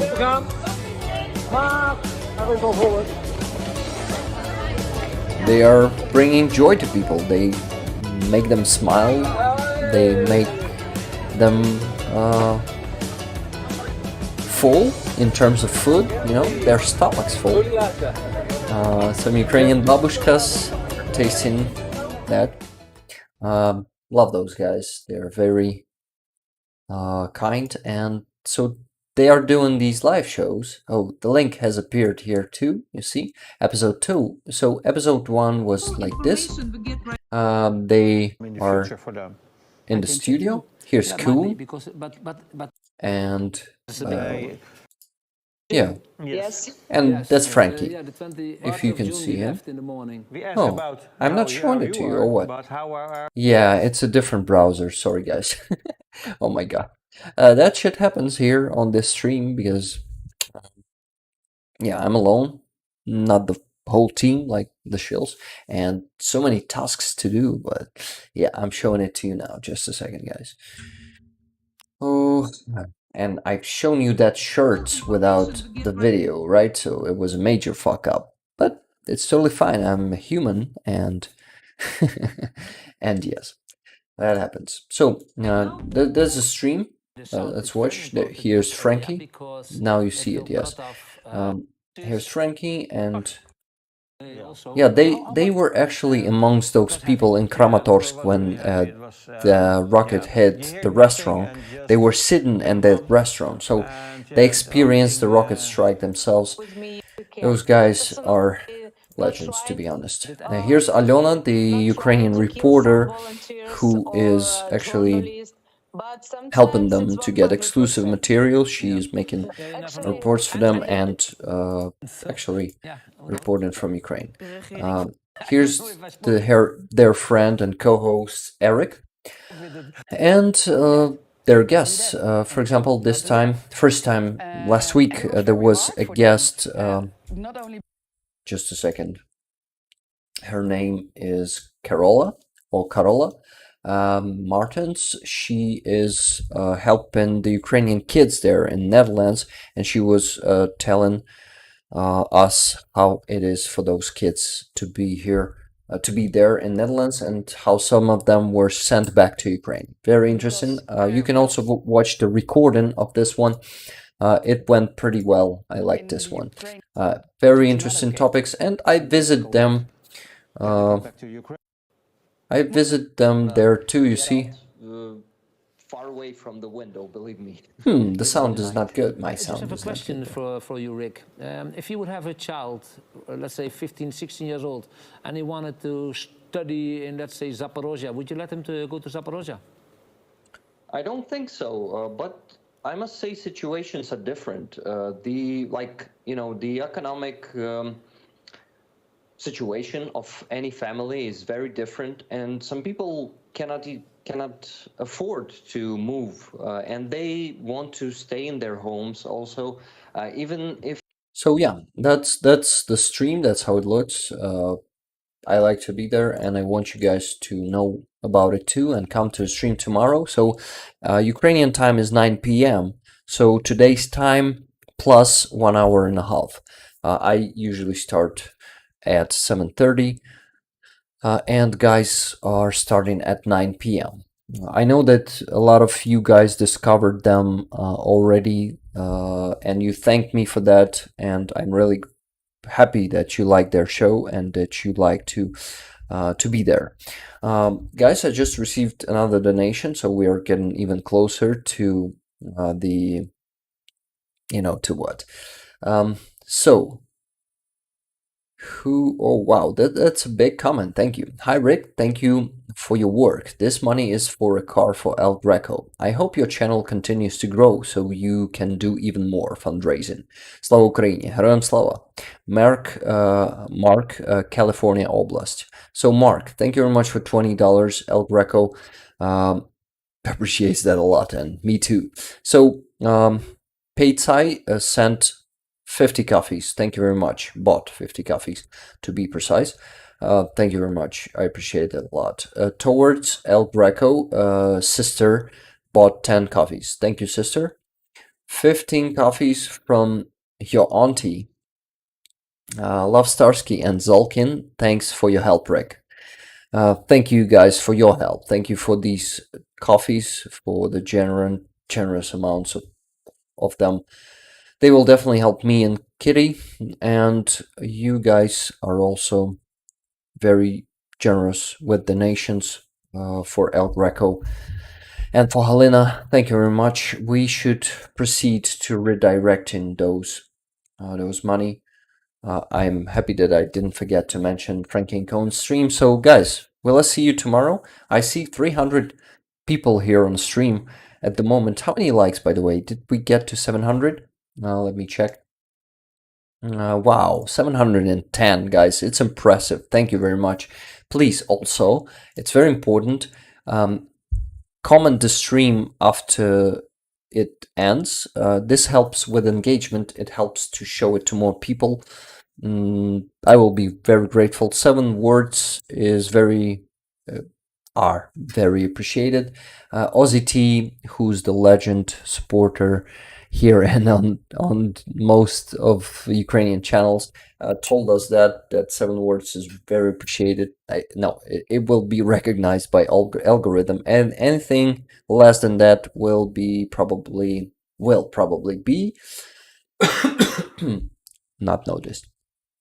So just a second, I wanted to answer Tunay's question, because Tunay was sending it before the stream, and I wanted to answer it, Tunay, really. So I'll finally do it. So, Rick, what is the worst you've heard from Ruskin Pau when working your dubbing? Well, Tunay, I must say that there are a lot of things, and it's hard to recognize something worse.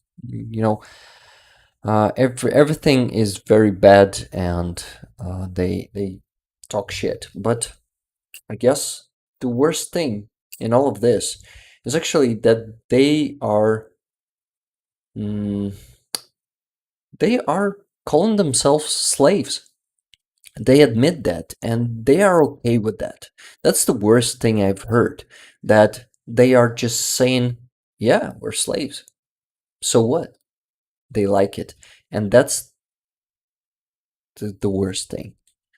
Of course, I've heard them telling some exact things like killing someone, but most of them never admit that, of course. But the guy, I remember the tank man who was captured in the beginning of war, who was actually, no, not in the beginning, like in half a year, but he was one of the tank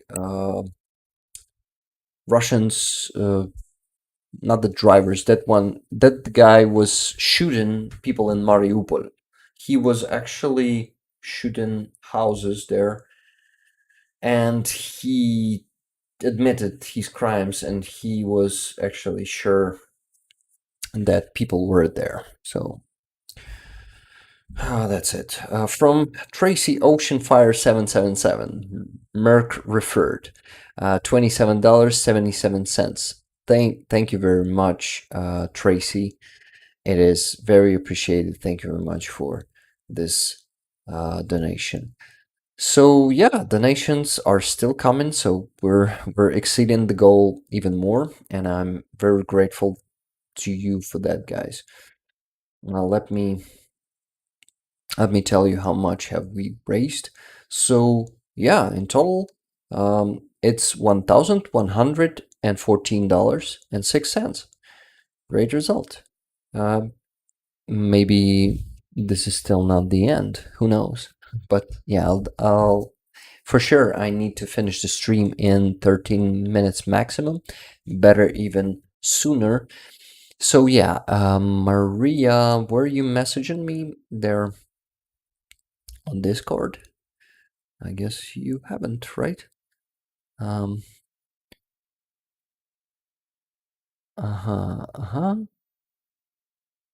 Got it. Hey, my amazing moderators, I thank you. Heroям слава, Tracy. Thank you very much. I thank you for the great job today. There were a record number of people here. At some point, it was 470, right, guys? This is something crazy. And to manage that many questions, to put all the links in such an active chat, it's huge work.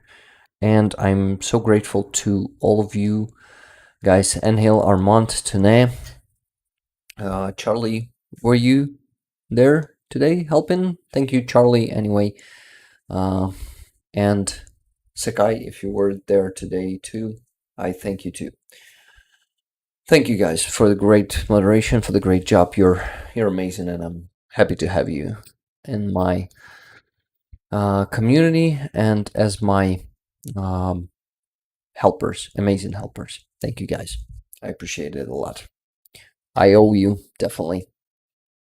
Thank you. Okay. Barry, thank you for these fellas once again. They are just awesome. And I guess that you can actually undress them. Yeah, these could be taken off, so they could be also naked as nature suppose them to be, right? Awesome. I like them. Awesome toys. We definitely gotta give them to someone. Okay, guys, so what are we doing? We need to send money from my PayPal to the jar of the fundraiser and something to Helena probably.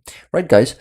What if we send those $158 to Helena and everything else that we've raised on my PayPal we'll send directly to the fundraiser for the jar? I guess it will be fair. We need to close this fundraiser. Oh, guys, I forgot to mention that we also have a fundraiser for the NAFO truck, and I guess during the stream someone donated, and I'm really grateful to you guys. 42%. You're doing a great job. 6,740 euros. If you guys want my patches, one of them is actually pretty universal. It doesn't say Rick the Ukrainian.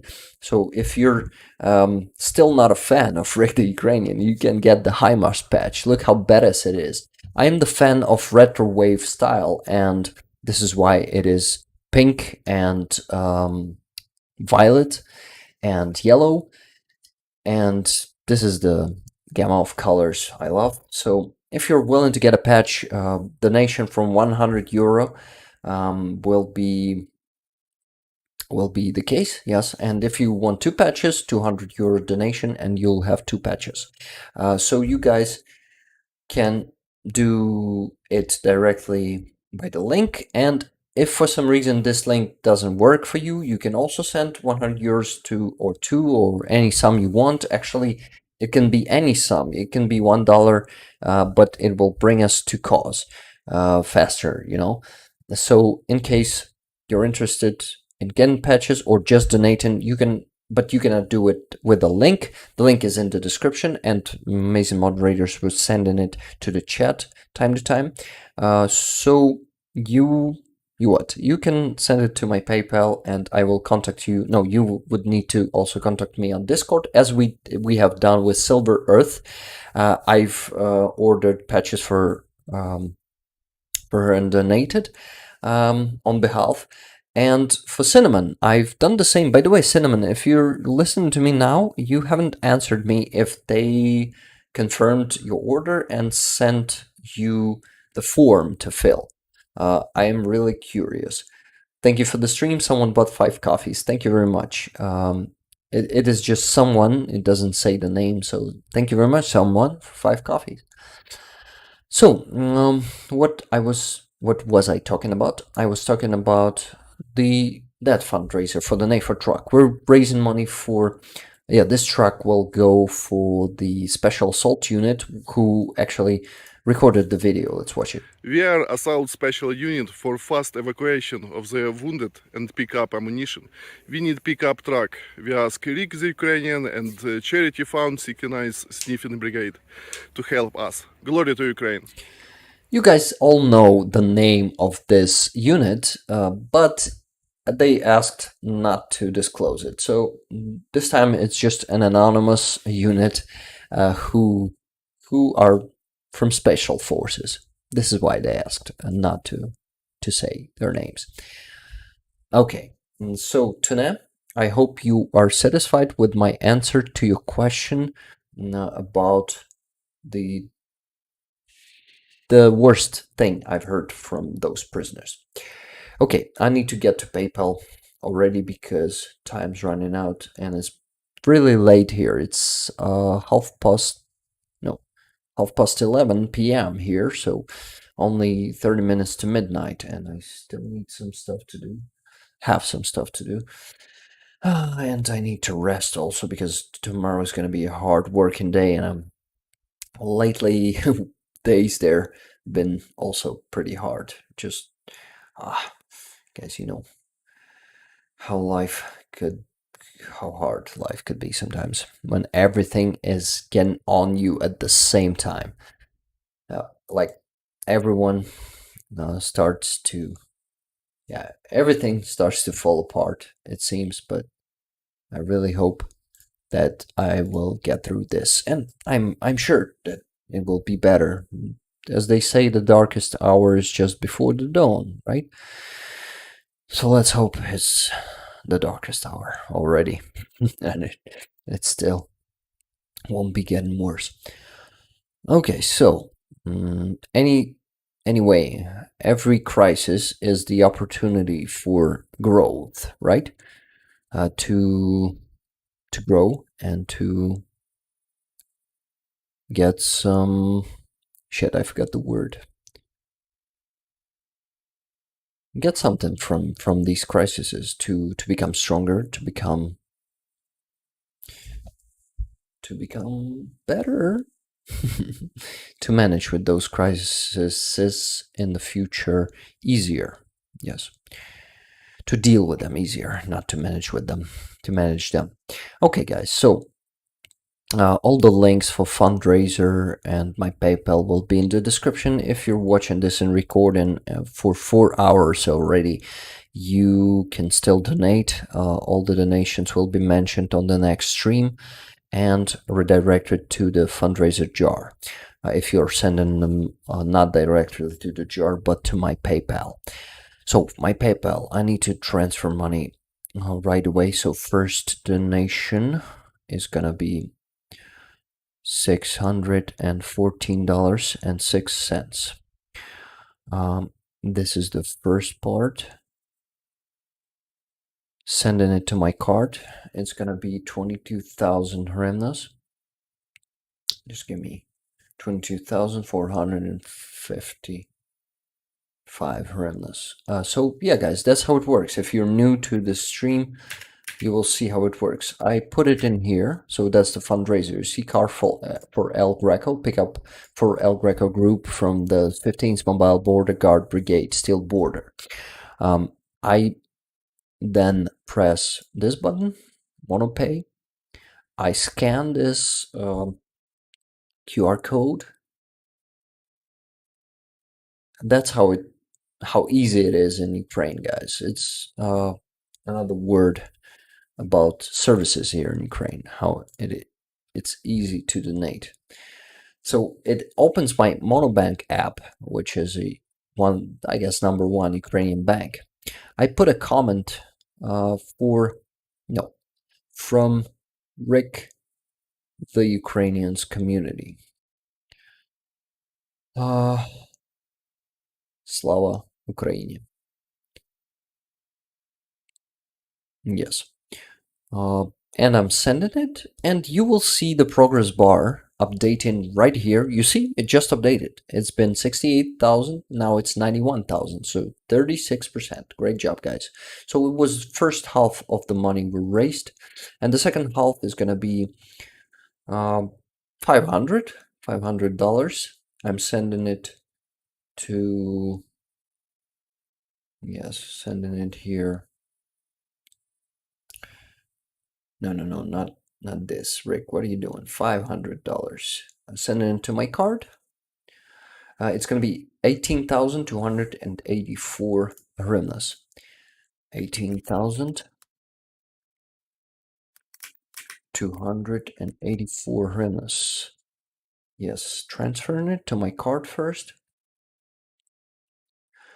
Guys, wow, it's a great job as always. You're so generous and you are so caring, and without you this wouldn't be possible. We wouldn't be raising money. We would be waiting for the car for some time, and people would be in more danger.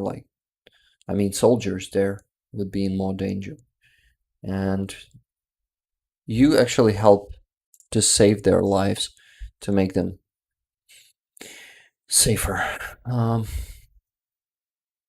Great stream. Thank you, Cass. Slava Ukraini, Heroям Slava. Well done, everyone. Doesn't feel like it's been 4 hours. Thank you. For me, it feels like it's been just a couple of hours. Definitely, guys. In good company of Starsky and you guys, it's all going, like, time flies, and it feels like it's just...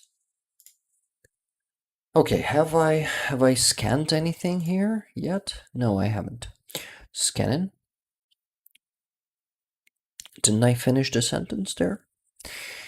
Okay, so, hey, no, I just dropped off the sum, just a second, 284. Again, the comment is the same from Rick, the Ukrainians community.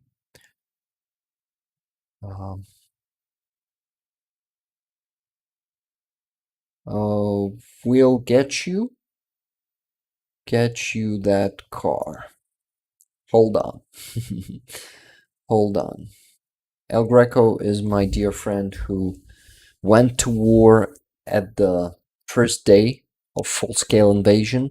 He also wanted to do it in 2014, but he didn't do it for some family reasons. But when full-scale invasion happened, first day on 24th, he went there to the draft board, and he ended up in border guard service of Ukraine, and he is now protecting our country.